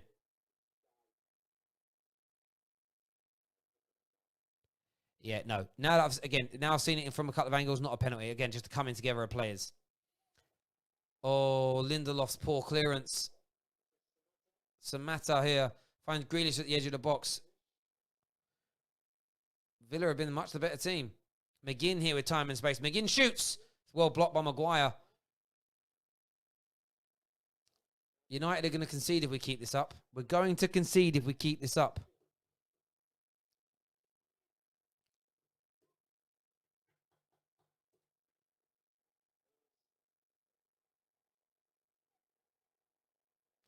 Samatta here holding the ball up well.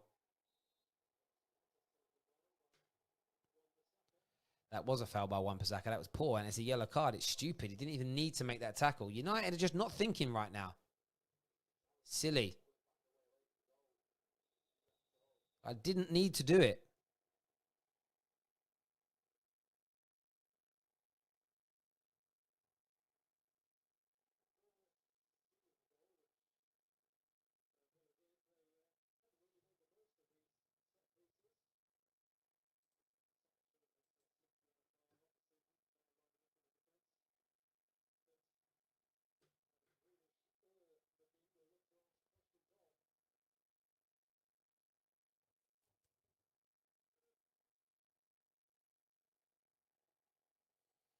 McGinn and Grealish standing over this free kick. Whipped in. It's decent. It's got through everybody. That looks like it's going to be a corner. Really? I thought that was a corner. Again, I don't get the same view that the referee gets. But let me say this now. Awful start to this game by Man United. 40 minutes in. I want Ollie to crack a few heads at half-time. They need a rocket up the backside.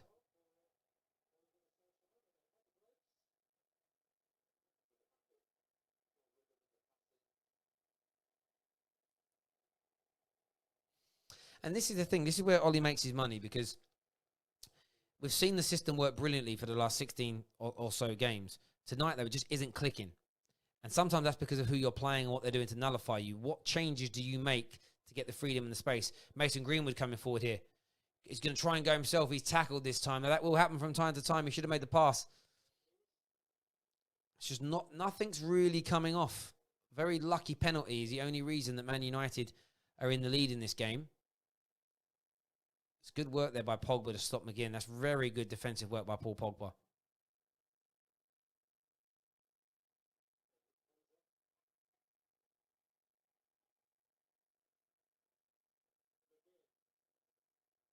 Lovely by Maguire. Maguire's had a brilliant game so far. Here goes Bruno Fernandes. Oh, see that pass? It's cut out, but it's the right pass there by Bruno. He's trying to play Rashford in that right way. At least he's trying to thread the ball. At least he's trying to create something. We need more of that. That ball went out. It's going to be thrown to Man United. 3 minutes of normal time. There'll probably be about 2 to 3 minutes of time added on as well. So there's still a way to go in this first half. United will want to try and pick up the pace. Certainly not concede is Pogba. Just no room at the moment for Man United. Need better movement, slicker passing. Matic on the ball. Finds Lukey Shaw. Look at this. The way this Villa team is defending. And look, they intercept the ball there again. Very good play. Grealish has got the opportunity to come forward now. But he loses the ball.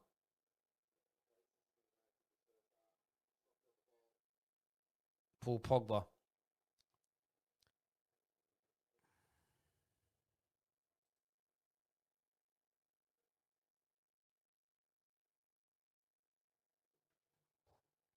The thing is, you can see the shape.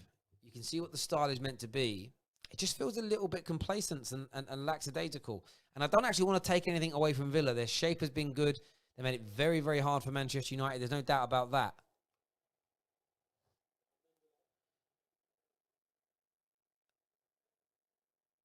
AWB's pass cut out. And just the passing hasn't been good enough.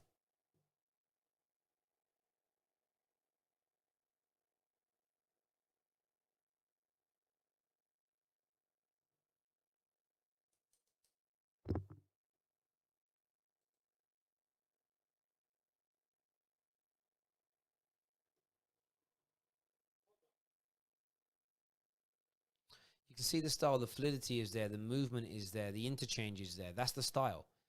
How you make the style come together is the passing has to be right.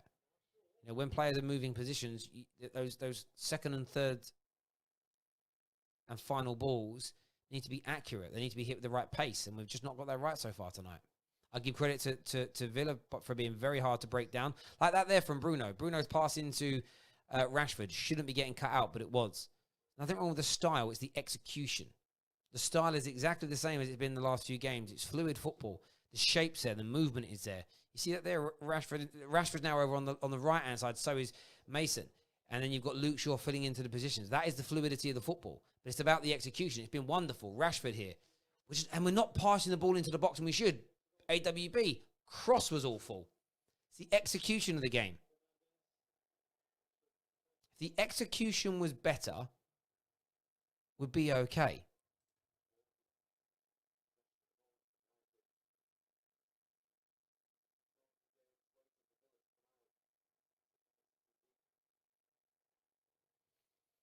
What a pass by Pogba. What a pass by Pogba. Luke Shaw's touch lets him down. You see what I mean? Execution. That's been the difference. We haven't executed in the right positions correctly. And that's been nearly every single player. Wrong decision making, wrong passing, heavy touches. Is Martial. Back to Luke Shaw. Cross, dinks it over. Bruno! Oh, he should have scored. That's better football. That's better football by Manchester United.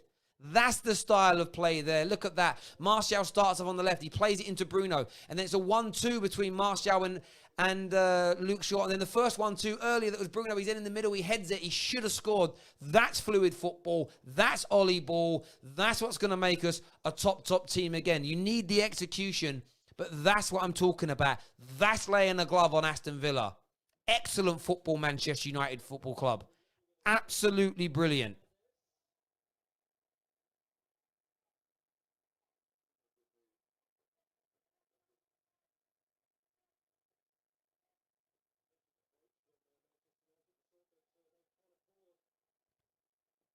That was excellent football. Bruno should have scored there, to be fair. Should have buried it, to be fair. And again, that would have been one of the most well-worked football goals this season in the Premier League. However, today, we haven't played well enough in our system. We haven't played well enough with our style.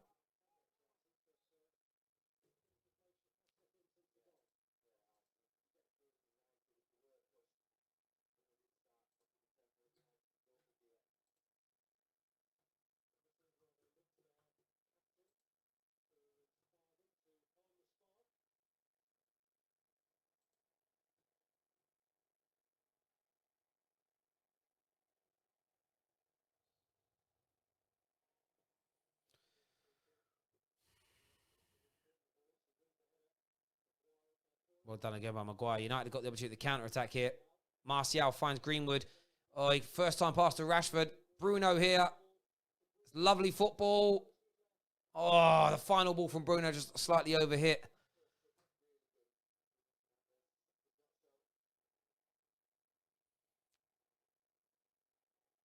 Better from United, though.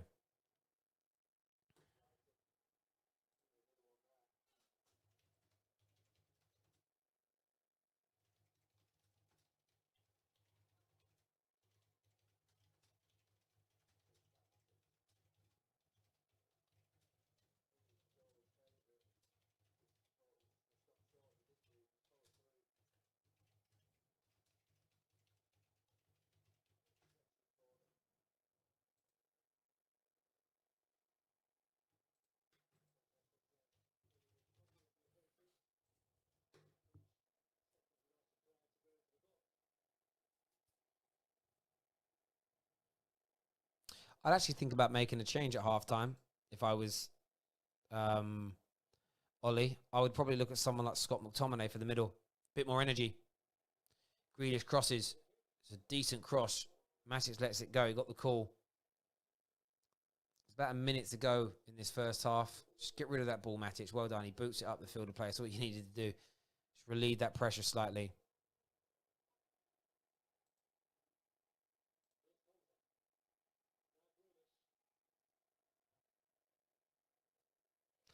Pogba here.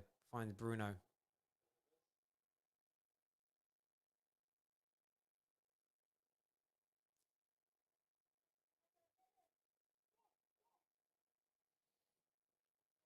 A couple of minutes away from half time.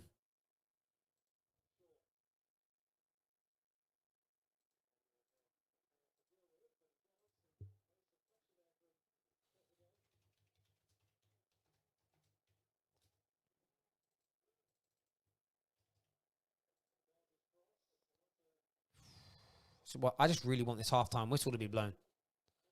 Martial wins the ball back brilliantly. It's lovely by Martial. Finds Bruno. Plays in Mason Greenwood. Greenwood. He's got Bruno on the outside. He goes inside to Martial. Martial. Back to Greenwood. Greenwood shoots. Goal! Gunwood, baby. Gunwood, baby. That's Ollie ball, baby. That is Manchester United. That is fluid football. That is absolutely brilliant. It's 2-0 to Manchester United Football Club. And do you know what I said? Ever since the opportunity that was fashioned with the head of the over by Bruno, that's the punch. That is the punch to make Villa think, oh, we better not mess around. And then twice, we've had great counter-attack since then. Mason Greenwood's shot is absolutely phenomenal. Mason Gunwood. Oh, my days.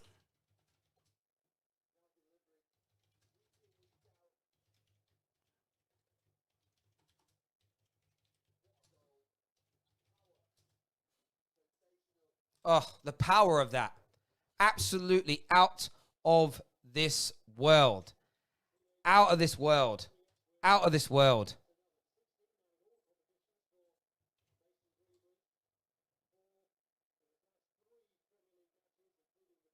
Absolutely brilliant.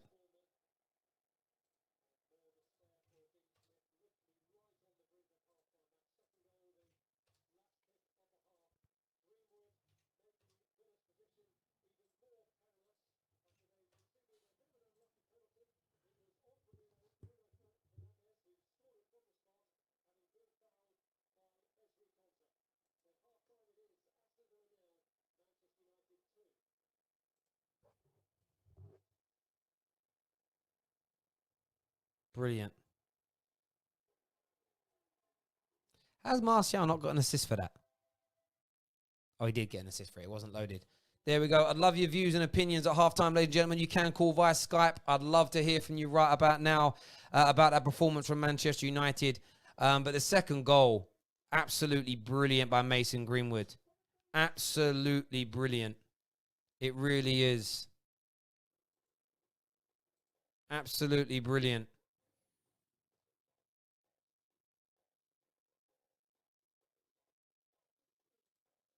Just got a tweet here. Mason Greenwood is better than Mbappe. Every time he scores, I'm just going to tweet it to wind people up. He is absolutely phenomenal, this kid. He is phenomenal. Phenomenal.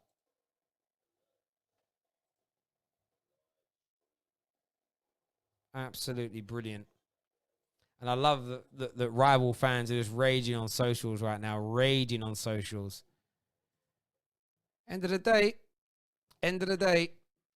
United deserve to be in the lead. Because we've taken our chances. And that is a fact. We have taken our chances. And for that reason alone, we deserve to be in the lead. Brian, welcome back, mate. Really poor performance overall by Man United in the first half, but we're winning 2-0. What's your thoughts? Yeah, not a great performance. Earlier, when I spoke to you prior to the game starting, I was kind of hinting at that this might be a not so comfortable afternoon for Manchester United out there. I just think Villa have a way of just kind of making things uncomfortable for teams. But Manchester United were lucky to go up one. I don't think that the challenge on Bruno Fernandes was even a challenge, much less a penalty. But United have found a way. The quality of this team right now is undeniable, and I think that is the only thing that's carrying them over the line at the minute. So there's going to be Villa aren't that dangerous going forward. They've had one or two moments of quality, but it's been in fits and starts. Nothing concerted or consistent at the minute. So as of right now, it looks to be fairly routine for Manchester United going forward, and I think that they could add a couple more goals if they just get their act together at the other end of halftime.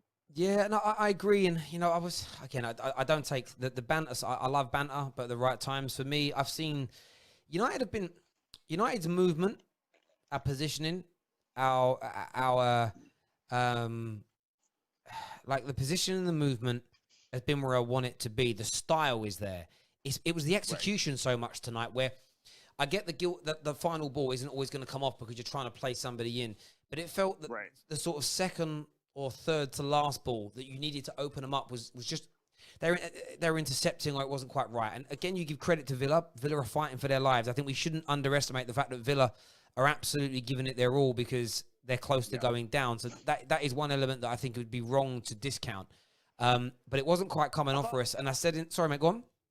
No, I was saying I thought that Douglas Luiz also had a pretty decent half in the first half. I thought Douglas Luiz was kind of a linchpin in front of the back four. It's kind of unfortunate that Villa are down by 2 because I thought that he was right at the center, breaking up a lot of Manchester United attacks. So again, it's one of those things where, like I said already, I agree with you. I think the movements there, the styles there. I think Paul Pogba's passing has been kind of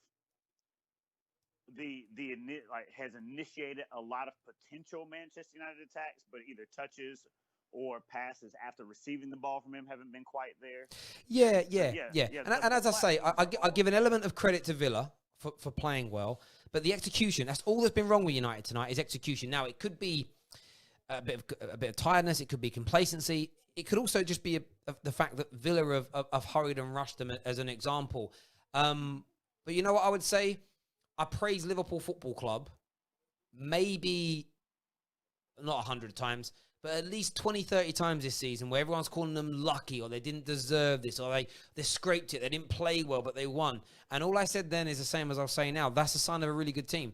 It's not luck if you keep doing it. If you play badly and you win on a regular basis, it's not luck. Now, tonight might end up being luck, but these are the kind of results that I remember growing up, and I remember as an adult, seeing these results week in, week out under Fergie. That's actually a lie. I saw them every couple of months. You'd have a performance like this where we were dog awful, but we grinded the result out. And for me, it's not a major concern because you know that we've seen brilliance in the lead up to this, if that makes sense. So I'm there. But on Mason Greenwood.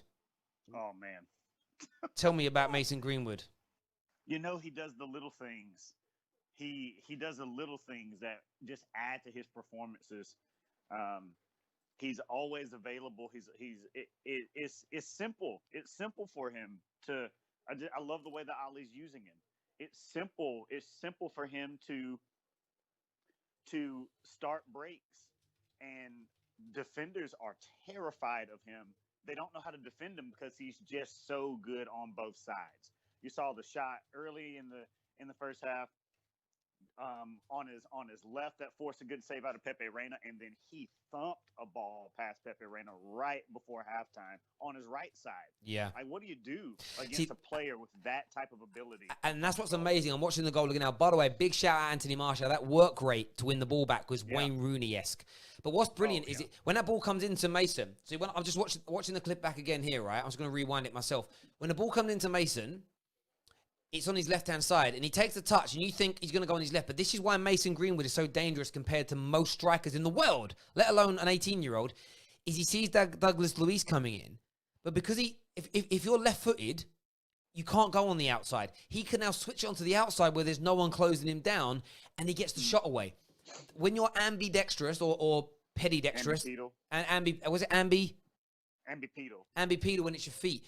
You can move away from danger and you feel comfortable. And for me, that goal at the end was brilliant by United. And it all stemmed after that wonderful bit of play where you had the Martial Bruno 1-2, followed by a 1-2 with Martial and Luke Shaw, crossing from Luke Shaw and Bruno headed over. From that moment, we created 2 other chances after that quickly. What we needed to do, and we didn't get it done soon enough in that game, is we didn't land enough heavy punches against Villa. That's the one thing I think we did wrong. And you give them some credit for it, is we didn't create anything. And I think no matter who you are, you could be the best team in the world. If you encourage a team to come onto you and you don't show much going in the other direction, it's dangerous. But Mason Greenwood, for me, has almost settled the game now. As long as we don't concede early in this second half, that's it for me. It's going to be another 3 points. I'd love another goal because I want us to break that record. But Mason Greenwood he's the real deal. He's the real deal now. Will that bring him on to 17 goals in all competitions, 9 goals in 8 Premier League starts. And first full season in the Premier League, he's nearly got double digits in goals. He's going to get double digits before it restarts over. There's no doubt about it. Yeah, I can't imagine, unless he gets injured, he'll get 10. He'll finish on 11, 12 goals this season as an 18-year-old. And then you've got the Euros in the summer, like the Europa League in the summer. And then you think next season, if we had a bit more quality to our team, the position that we're going to be in is amazing. And I thought it was excellent, really. Overall, I thought it was absolutely excellent from Manchester United. I really, really did. But as I say, hopefully that second half we can do a little more, if that makes sense. Just be a little stronger, a little better.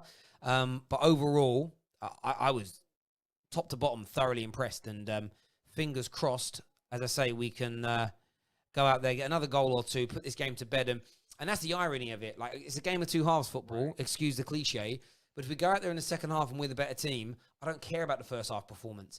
I've seen, I implore United fans to not allow themselves to become emotionally triggered by rivals. Watch the amount of times I've seen Liverpool and City in the last few years win games where I've gone, they didn't deserve that, but they had that extra bit of quality. It's not something to be embarrassed about. It's something to actually praise, I think. So I'll stay true to that. Although I want to see a better performance in the second half. Yeah, I agree. And for me, I really, again, I'm impressed with how much better this Manchester United team is, and I think, and we haven't even talked at all about Bruno Fernandes and his influence on the team since getting there. Bruno Fernandes' addition to this team completely debunks any notion that people had about Solskjaer previously, saying it doesn't matter the types of players you have at your disposal if you're not a good enough coach. That is categorically untrue.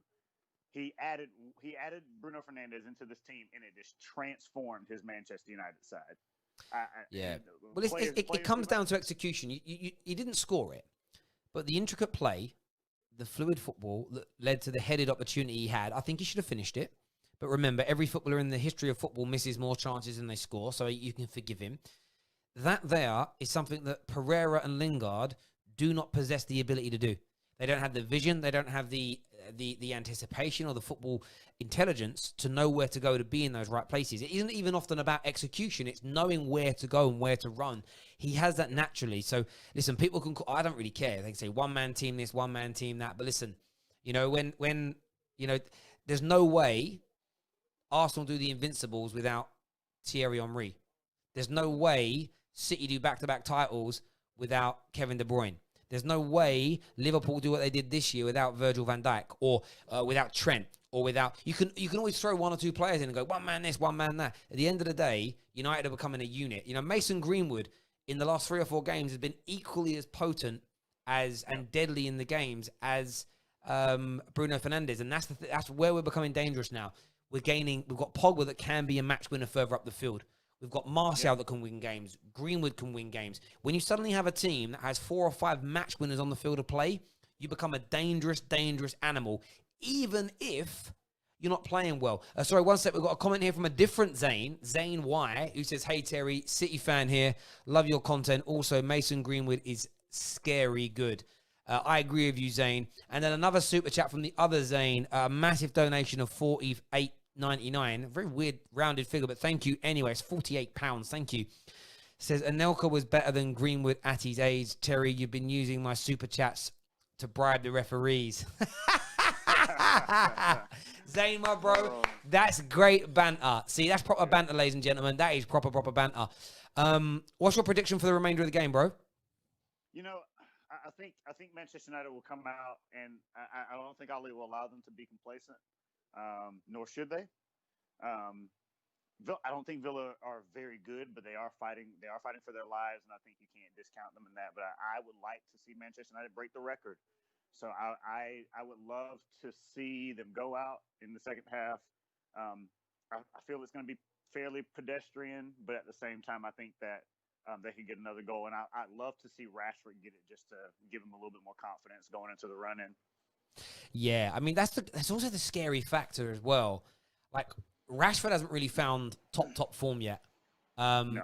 You know, Pogba today in this match, I think he's playing within himself as an example. But it's fine, and the reason it's fine is because we have quality coming from elsewhere now, and have you noticed like no one's focusing on what Paul Pogba's doing in any game now because we've got other people that are stepping up.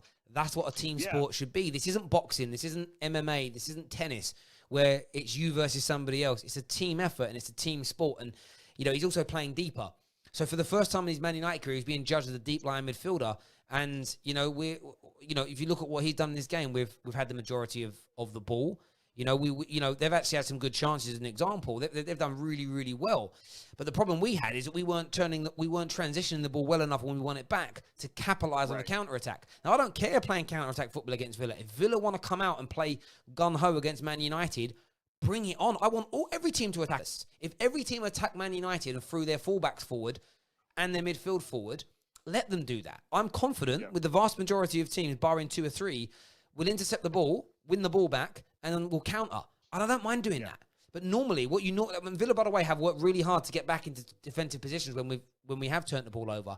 And as I said in my commentary, that could end up killing them by the 60th, 70th minute. I know they've got 5 subs, but so have we. It's very energy sapping to do that. And that's why I'm really confident now moving forward from this position. I really, really am. Score predictions for the second half? Yeah, you know, I think by the end of the game, I think it'll be 3-0 Manchester United. I can see him getting another goal in the second half. That'd be beautiful. And as you say, hopefully it's Rashi. Yeah, hopefully so. I would just love to see him get in on the act. I feel like he's been a little bit on the sidelines as Martial, Greenwood, and Fernandes have been running the show since restart, and I'd just like to see him get back into it. Yeah, Considering I hear how vital he was prior to the lockdown and his injury. So. No, I totally agree, mate. And yeah, hopefully he can go out there and deliver and do that, get that done, etc. And can do it, mate. But listen, enjoy the second half. We'll talk to you at full time, mate. Take care. You too. Take care. Cheers, bro. Thank you. Remember, full time Man United versus Aston Villa match reaction show live on the Football Terrace. We're gonna have fan cams from the boys. Really excited about that. There'll be lots to digest from this game. There's positive, there's negatives, there's all sorts. But for me, as far as I'm concerned, just happy right now. Just happy right now. Can't even lie. Zane, thank you again for that super chat, my bro. It means the world to me. And the other Zane, the new viewer, the City fan, thank you too.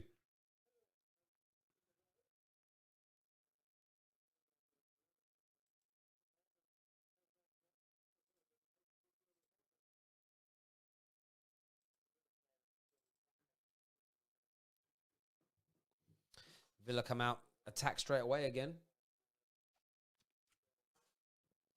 And I do get why. You're in a relegation fight. So this is the thing as well. United can just probably play counter-attack football for the rest of this game. Because Villa are going to have to come out and attack them. And as long as we get our execution right, we can pick them off. Pick them off.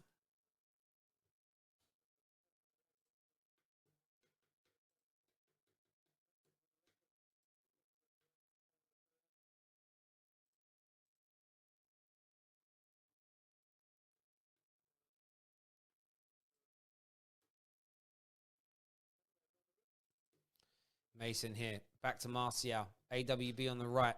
He crosses. It's a decent cross by AWB. A decent cross by him, really. Zane again with a super chat says, gaming engine. Bruno will join Real Madrid down the line like Ronaldo. Prepare for Zaha, Obama, Laka, Saka next season. You are beating a pub team. Did Villa beat you this year, Arsenal?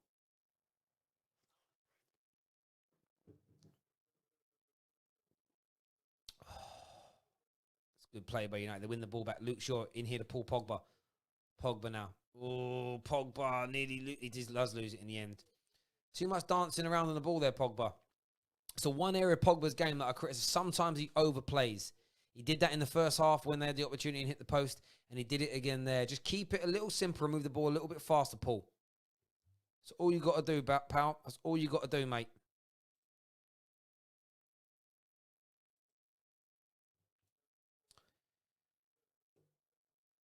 Ball switched here. It's going to run out for all. No, we'll keep this in here. Villa will keep this in. No doubt about it. It's Trezeguet here on the ball. AWB, just be careful you don't get yourself that second yellow, bruv. It's a lovely cross by McGinn. That looked like a... Do you know what? That looked like a penalty by Maguire there. It looked like one. But when you watch it again, you'll see he'll have his hand on him and he'll pull it away. It's a dive. He's got his arm across him. See, that's where what Maguire did there was smart. Because he puts his arm across him, but then just pulls it away at the right time for it not to be a foul. That's smart defending. Clever defending. Dark arts, as they say. The dark arts of the game still.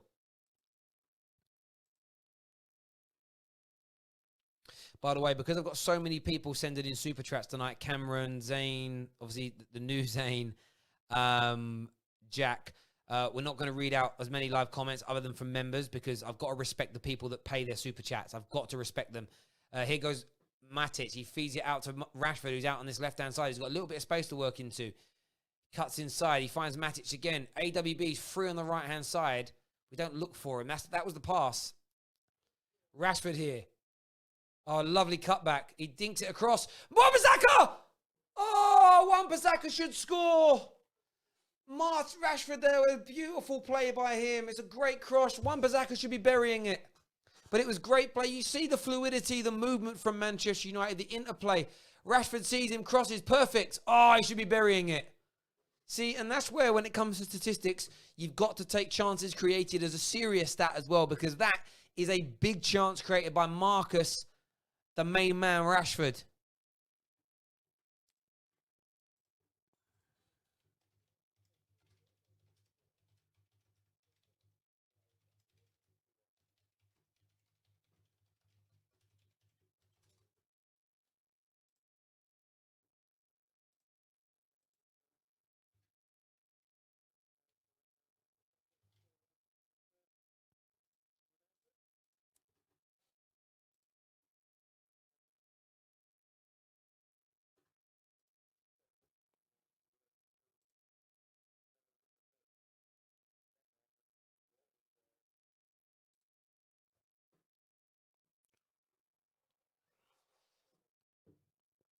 Bruno dinks it.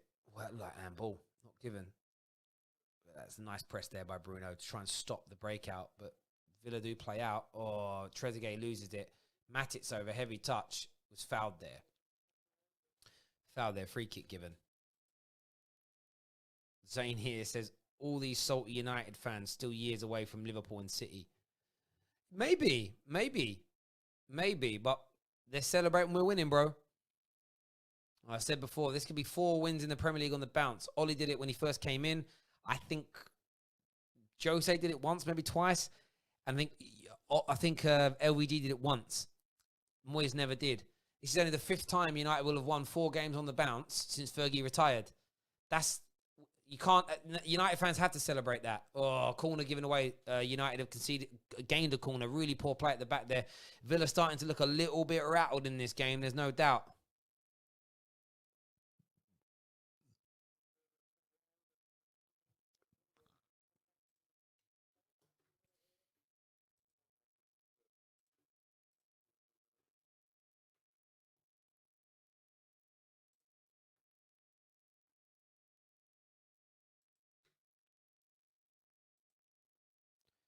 Deep cross in here. Oh, it's easy for Pepe Reina. I remember when Pepe Reina he was a world-class goalie, Reina, for Liverpool, man. He was class. Don't push. Lindelof, why would you push him over there at that point? Absolute stupidity. Stupidity. Things like that wind me up so much in football. Why are you pushing the man over there? Why would you do that? There's absolutely no reason ever to do that. Just stand him up. Rashford trying to break away here. He's fouled. That's a yellow card there. He was away. And then the ball's booted into the crowd by Douglas Luiz. That should also be one. Zane here again says, gaming engine, we have finished above. He says, we have finished above the last 2 seasons and you have spent $1 billion. What have you got to show for it? There's an element of truth in that there. Hopefully by the end of the season, a couple more trophies. But we've got an FA Cup, League Cup, Europa League. That's all we've got. But maybe we're building in the right direction. Jack here for Super Chat says, can I call in if I'm under 18? How old are you? If you're 16 or 17, you can call in. You just need to be over 16 and get the bill payer's permission. I got that wrong the other day. You can't be a child, is what I mean.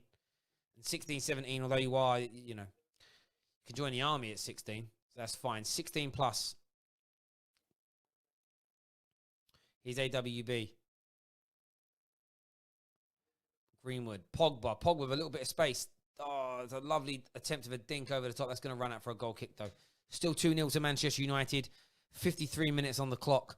I'd like that 3rd goal soon, though. Then we can make those substitutions.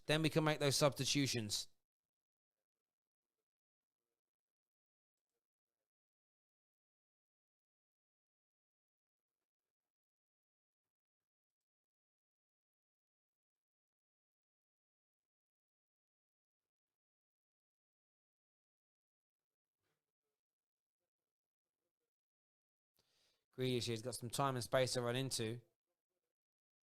Plays it out to Trezeguet. Trezeguet to the edge of the box. Again, it's a good shot. But that's bread and butter. Absolute bread and butter for David De Gea. If he's conceding shots like that, we are in serious trouble as a football club. Serious trouble, me old muckers.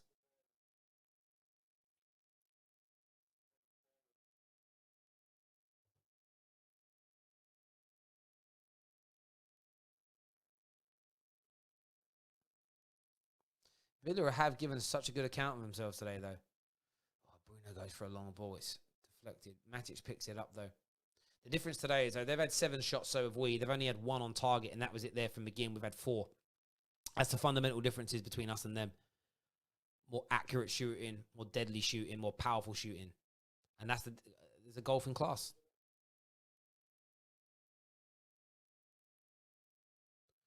Trezeguet, they're really pressing hard.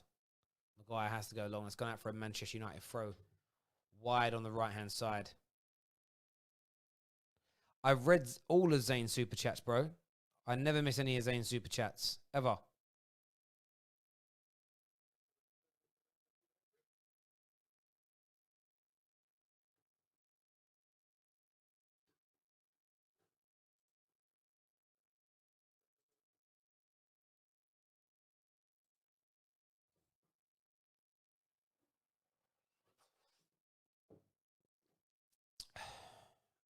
Lovely by Pogba. It's brilliant by Pogba. Finds Luke Shaw. Luke Shaw, one touch, pass.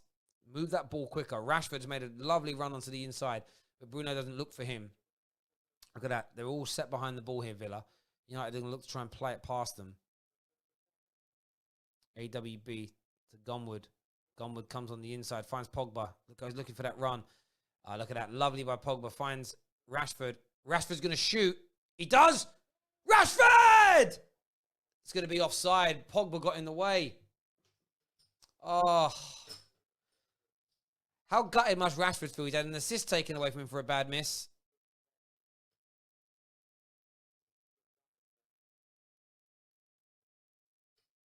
Did it touch him?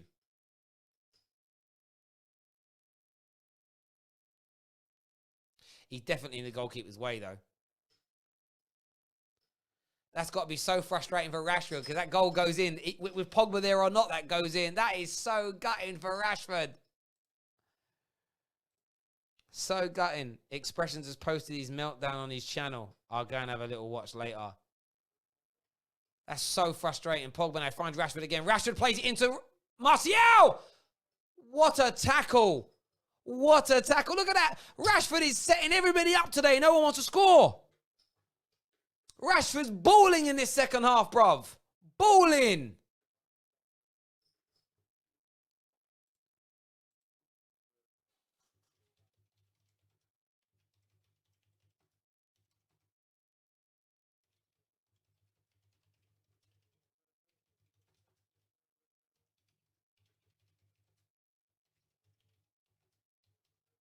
Here's Pogba. Pogba shoots.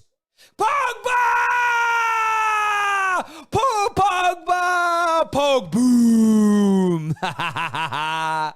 There we go, baby. 3-0 Manchester United. We're back, baby. We're back, baby. We're back, baby. Ah, it's lovely. Bruno, he crosses the ball. We go straight to Pogba. That's an assist for Pogba as well.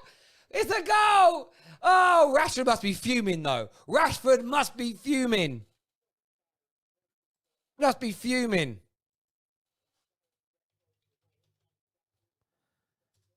Oh.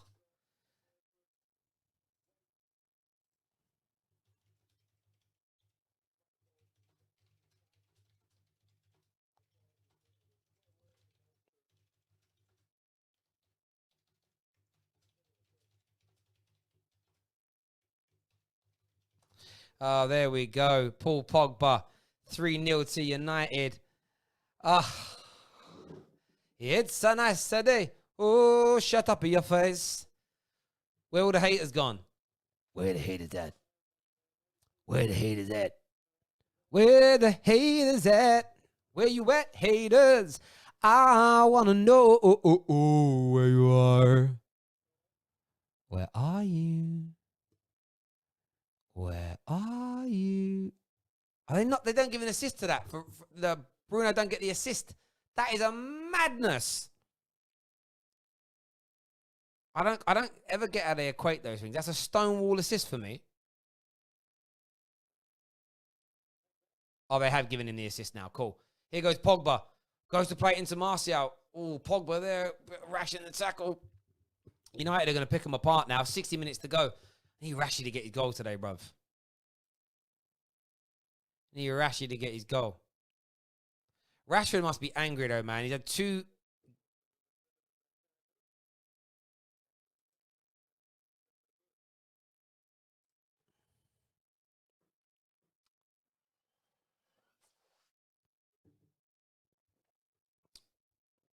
Rashford's created two gilt-edged chances that nobody took. And his goal was scrapped away from him. But if you notice how United have been so much better in the second half. Like, worlds better. Worlds better in the second half.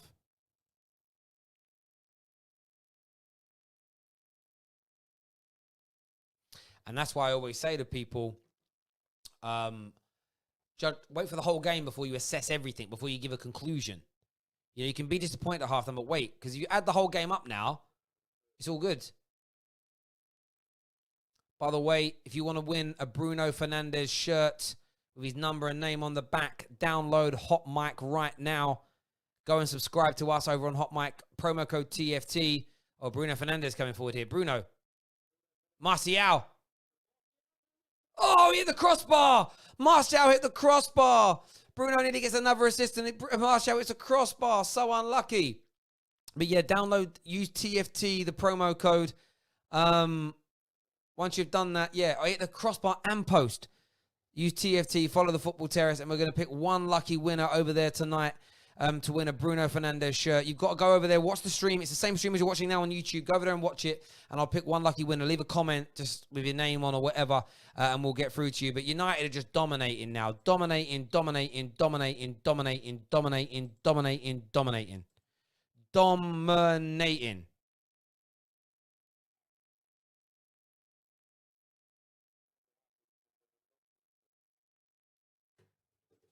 And snobby attitude, by the way, may I add. You think that you've got a divine right to win games. You don't. You have a divine right. Of course we have. Oh, sorry. Someone sent me something, made me laugh.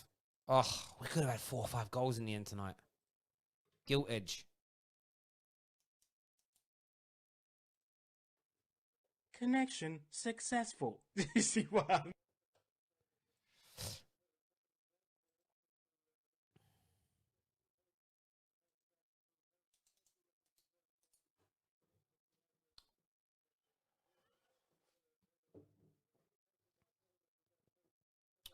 This game, it doesn't relegate Villa, but with the goal difference as well. The goal difference is what's really important here. The goal difference is really, really key.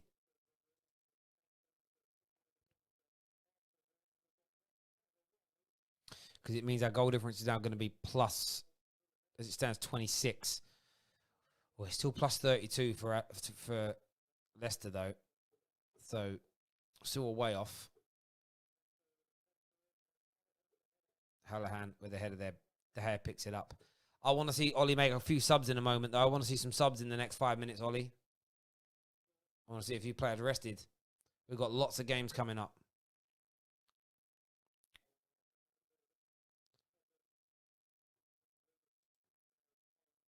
Zane with another super chat here says, when we play you next season, we will have Partey and Torreira, man mark Bruno.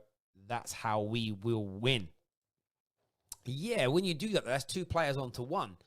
Who's then going to take care of the big hole that leaves? Zamy old mucker.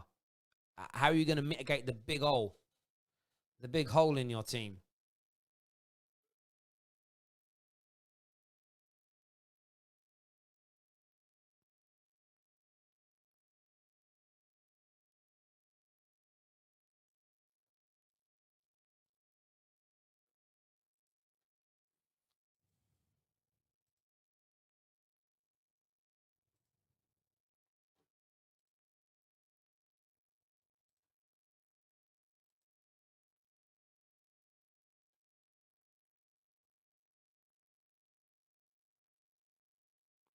Few subs coming on. Scotty Mac, Young Williams coming on here.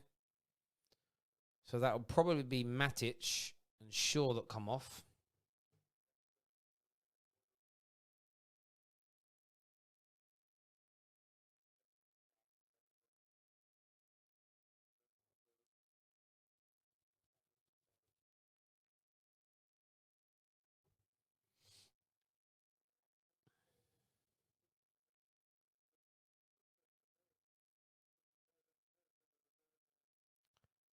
AWB there to Martial. Back to Greenwood. Pogba now. So, that pass. Luke Shaw keeps it in. It's lovely by Luke Shaw. It's nice by Luke Shaw.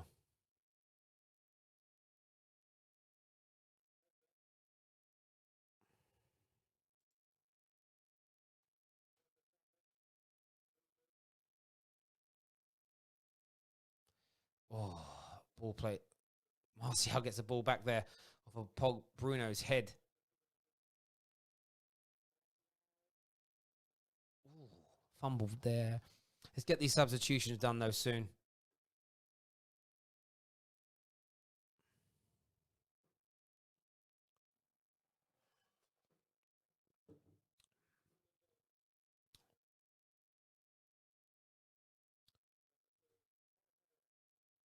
All right, hand here. Greenwood's now gone out to his Greenwood. Grealish has gone out to his left-hand side now. Comes on his right. He almost tried to do there what he did at Old Trafford all them months ago. All them months ago. It's amazing what 7 months does to you. Yeah, Matic off here for Scotty McTee. Another good game for him. Get his legs rested up. Big game on Monday night against Southampton.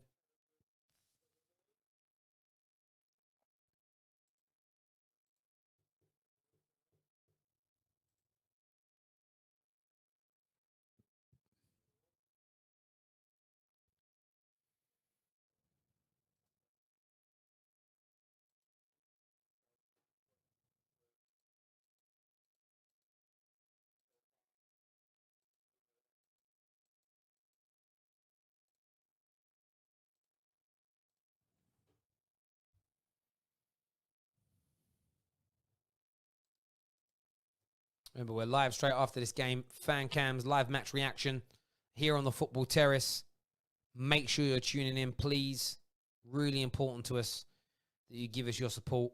One of the very few independent YouTube channels left. They're all gone. They're all going. They're all going corporate. Martial here on the right. That'd be a foul. Not given. Jeez, that looked like a foul to me.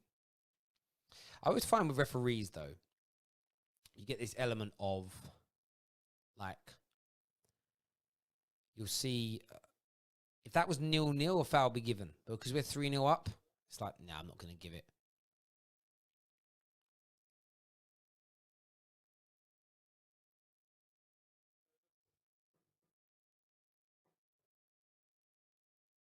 It wasn't actually. It was AWB that came up, by the way, not Luke Shaw. Which is probably right. I think AWB's pretty much played every single minute since the return, really. Well, maybe Delo played against in the FA Cup, but Premier League wise, yeah, it's probably a good decision, to be honest.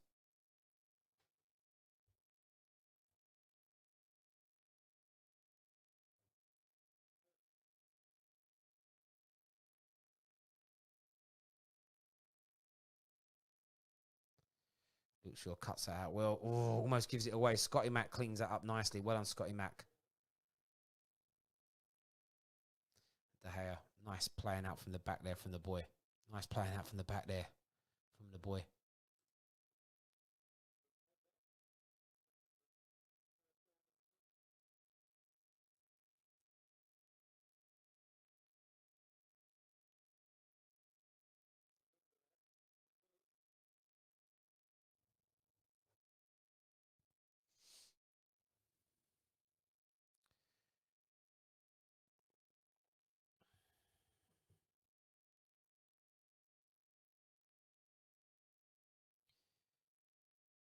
The Avengers again looking to do their bit here. Here's Bruno. Oh, that pass. Oh, he tried something so special there. He probably should have kept it a little more simple, but you know what? When you're the Avengers, when you're winning 3-0, it's cool. And if you haven't seen our new Avengers emoji, there's our Avengers emoji over here on YouTube. You can get to use that yourself by becoming an official member by clicking join right now. It'd be amazing if you could. Be amazing if you could.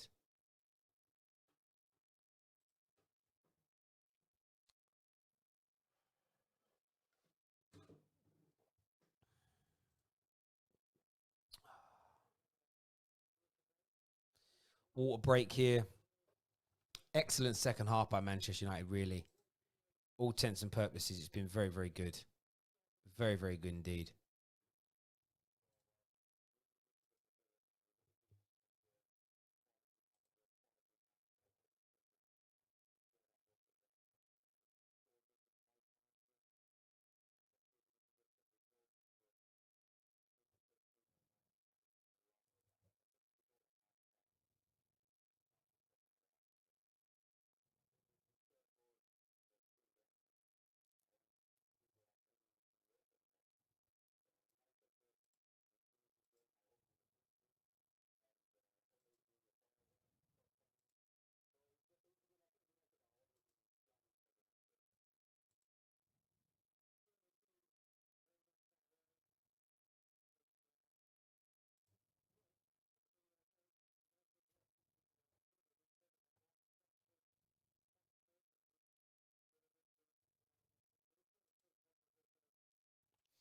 I'm just reading some comments there. Do you know what's mad though, right? Like, we really didn't start the game particularly well. But this is something we weren't able to do earlier on in the season. We'd start games slowly and poorly, and we wouldn't have the players to turn things around. And then now we do. It's Bruno Fernandes coming off now. Another goal, another assist. It's 2 more goal contributions today for Bruno Fernandes. Best attacking midfield player in the world, in the Premier League, coming off now. It's a madness. It's an absolute madness what this boy is doing. It truly, truly is. What this boy is doing at Man United is beyond anything I ever expected and dreamed. At 7 goals and 6 assists in 10 games in the Premier League. Takes his season total to 21 goals and 21 goals and 21 assists. It's an absolute madness. It's an absolute madness.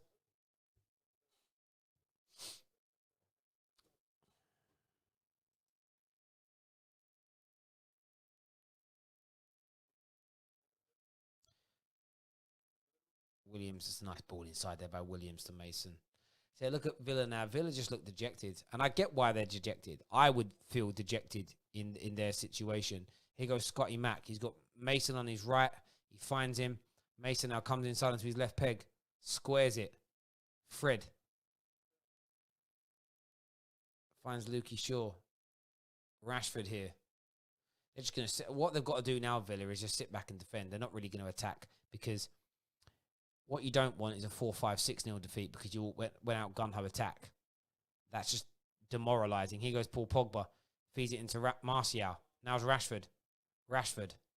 Nice little bit of skills. Nice bit of jitter in there. United just move. See the way we're moving the ball now, Man United? We're just taking the sting out of Villa. That's a really good cross by Williams. Poorly cleared in the end. Is Pogba. Pogba cuts it. Oh, well read by Tyrone Mings there. Don't foul him, Luke Shaw. Just stay on him. Look at that pressing by Man United. It's lovely. It's a thing of beauty.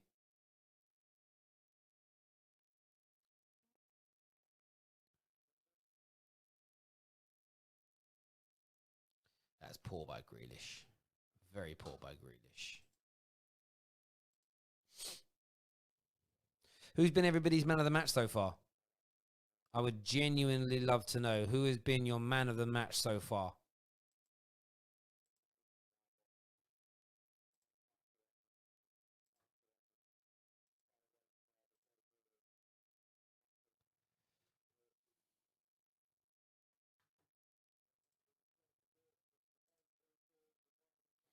A lot of people saying Bruno, Rashford, Mason. I'd probably give it today to Mason for that goal. It was the changing point. Although Bruno's just Bruno, man.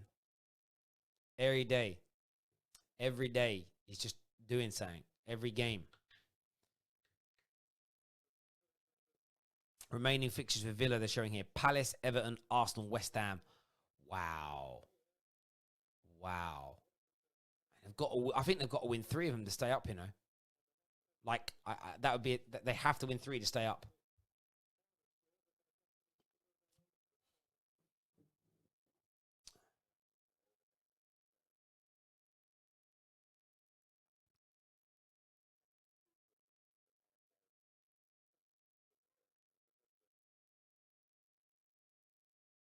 Lovely there by Lindelof. That's good defending.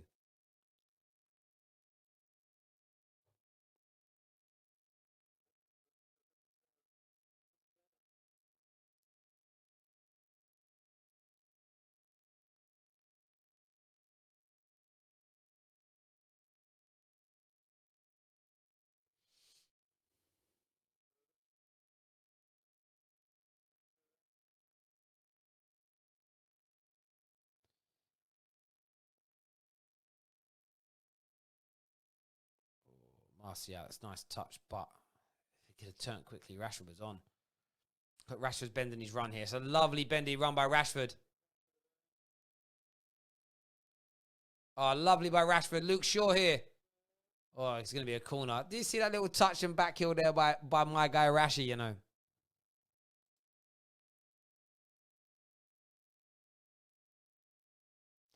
Igalo coming on now. I'd probably take Mason Greenwood off, to be fair, just because of his age.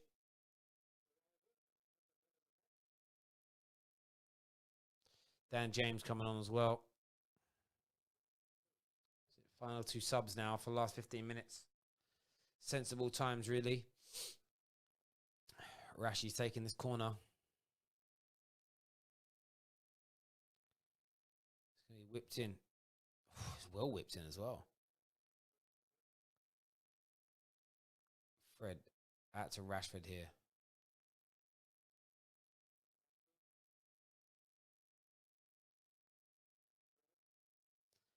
Fred on the ball. To Lindelof here. Finds Pogba, out here wide on the right-hand side. AWB's off. United just trying to move this ball around nice. We'll probably need to pick the speed up of this movement of the ball in the moment. Just maybe waiting for a Villa player or two to commit and maybe create a little bit of a half space by breaking their lines. Lindelof breaks through the space. Is Greenwood. Greenwood plays the ball out wide here to Williams. Got Pogba as an overlapping run who he gets. Pogba's going to cross it first time he does. Hits the defender. It's cleared by Tyrone Mings. Scotty Mack picks the ball up. It's a really good time to make the subs as well because Villa's resolve is gone. They're not really going to try and attack us. We haven't got to worry about anything too much. Lovely switch of play there by Lindelof to Luke Shaw. Brings it down his chest. Rashford comes on the inside. Rashford went for a run in behind there. See that movement there by Rashi? It's beautiful. It's absolutely beautiful.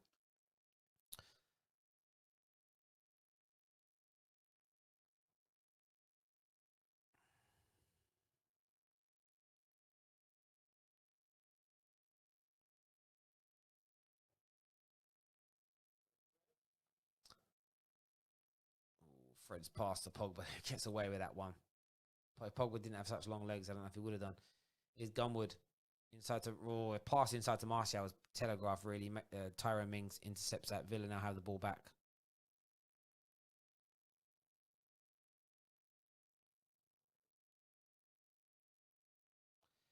Well read by Luke Shaw.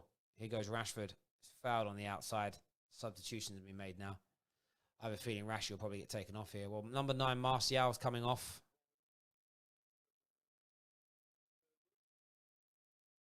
And Mason Greenwood's coming off. So Rashford does get to stay on.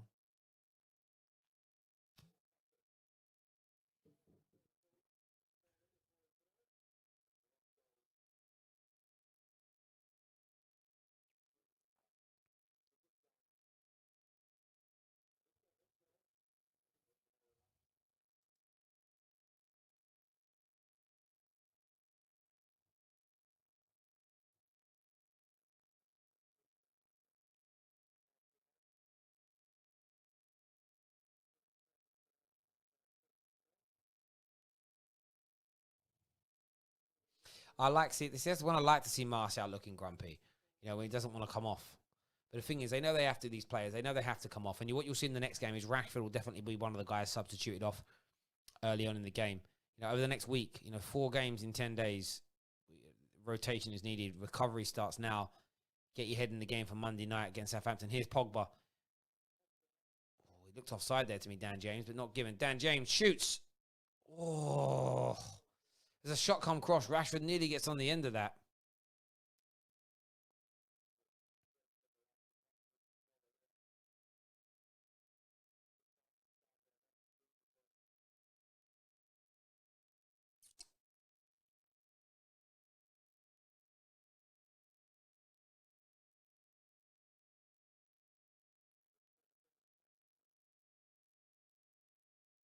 Martial looks pissed. But I want that. I want my players to look upset when they get taken off. I want my players to want to be on the field of play. I want my players to want to be on that, want to cover every blade of grass and do what they do.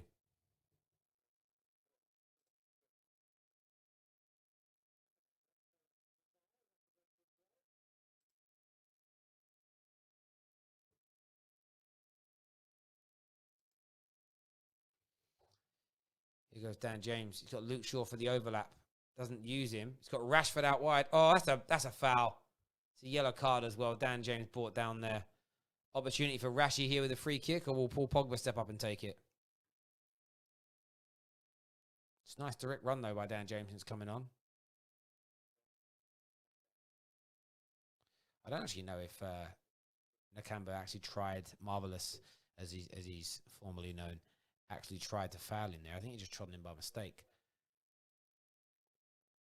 I would let Rashi have a little go here. I'd let Rashi have a little go here.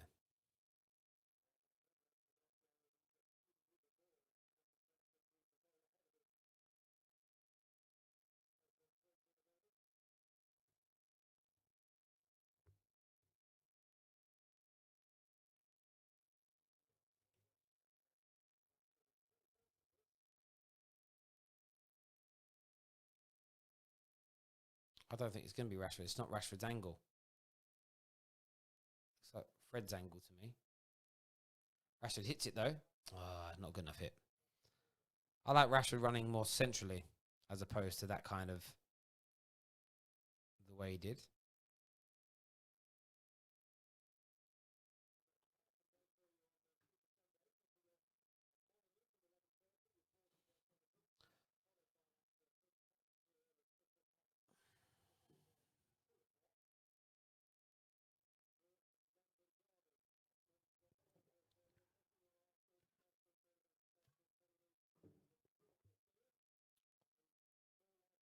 Really good. Dan James been really involved since coming. Here's a Garlo. Oh, it's poor Garlo. He should have played that in. He's going to lose the ball. Garlo, that was really poor. He had two runners there for easy passes. He didn't pick them up. United are all at sea here. Oh, lovely in the end by Williams, who gets the block in. But United there, that all started from Garlo giving the ball away. Nice block, but it's poor, really. It's poor from Magalo. It was a very easy pass to put Lukey Shaw in. Didn't make the pass.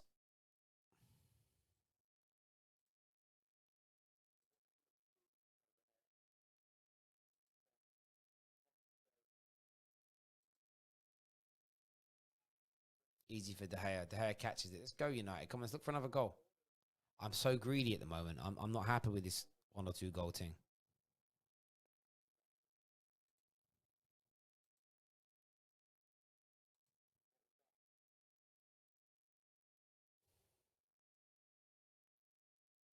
Right, let's go run to the bathroom again, ladies and gents. Be 2 seconds.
Yes, people. There we go.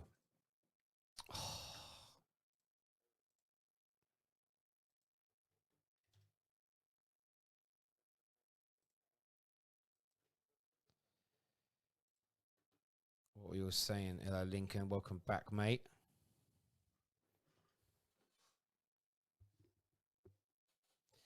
Jeremy there with the Avengers emoji. You know that, bro. You know that, bro.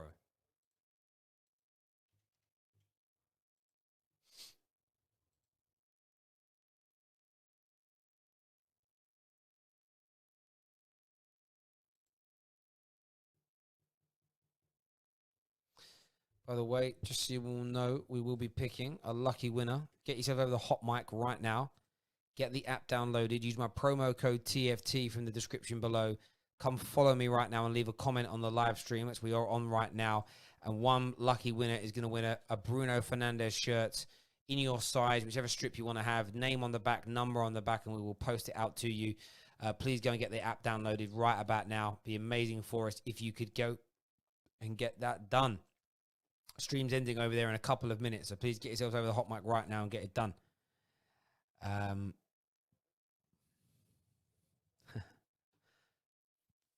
Excuse me.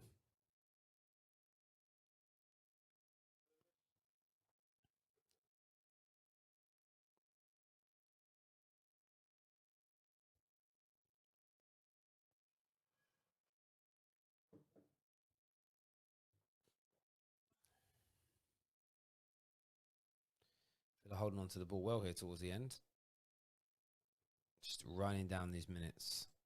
Game is nearly over.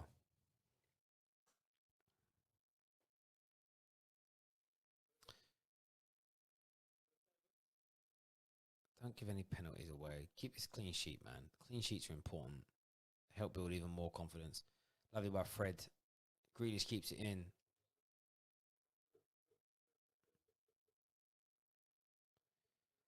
Fred has been booked for an earlier challenge, which I think is about fair, to be honest with you. I think it's about fair. Yes, I'll be doing a watch long for Arsenal Spurs. No doubt about that. 110%. 110% I'll be doing that.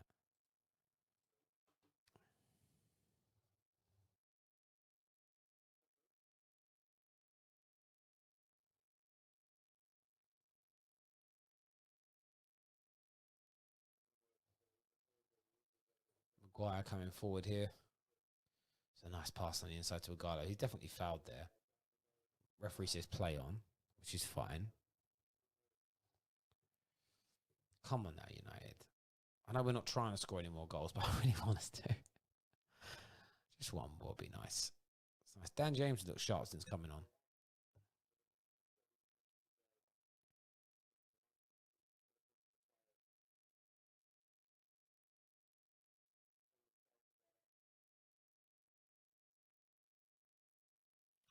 That pass from Fred was shocking.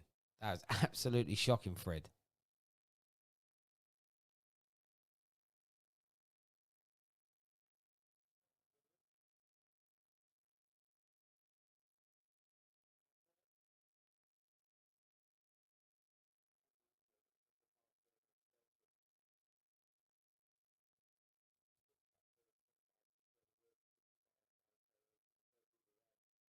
It's a nice hold-up play by Aguero. Oh, he couldn't play it into James, though. Here goes Pogba. He's into McTominay. He switches it out here to Rashford. Rashford, he's going to shoot. Oh, he plays it lovely. Luke Shaw crosses. It's going to be another corner. So unselfish there from Marcus Rashford. I'd be having a shot. But that's what we want now. And I'm really happy to see Luke Shaw doing more of that. Getting himself into those overlap positions. It makes it so hard for teams. Corner here, which will be taken by Rashford. We don't need to commit too many men forward here.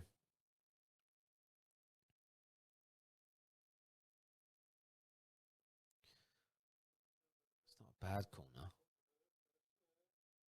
Lindelof on the ball here. You got 3 men. Just pass it around them and you beat 3 men straight. Here goes Fred driving forward. Finds Rashford is on the left. Pogba. United just moving this ball around nicely. Listen, everyone who's tuned in on Hot Mic, thank you. We're going to end the stream here. Make sure you get yourselves over to the Football Terrace for the live reaction show. We'll see you all soon. On everyone who's on Hot Mic, thank you. Oh, Dan James nearly plays him in. Nearly plays him in.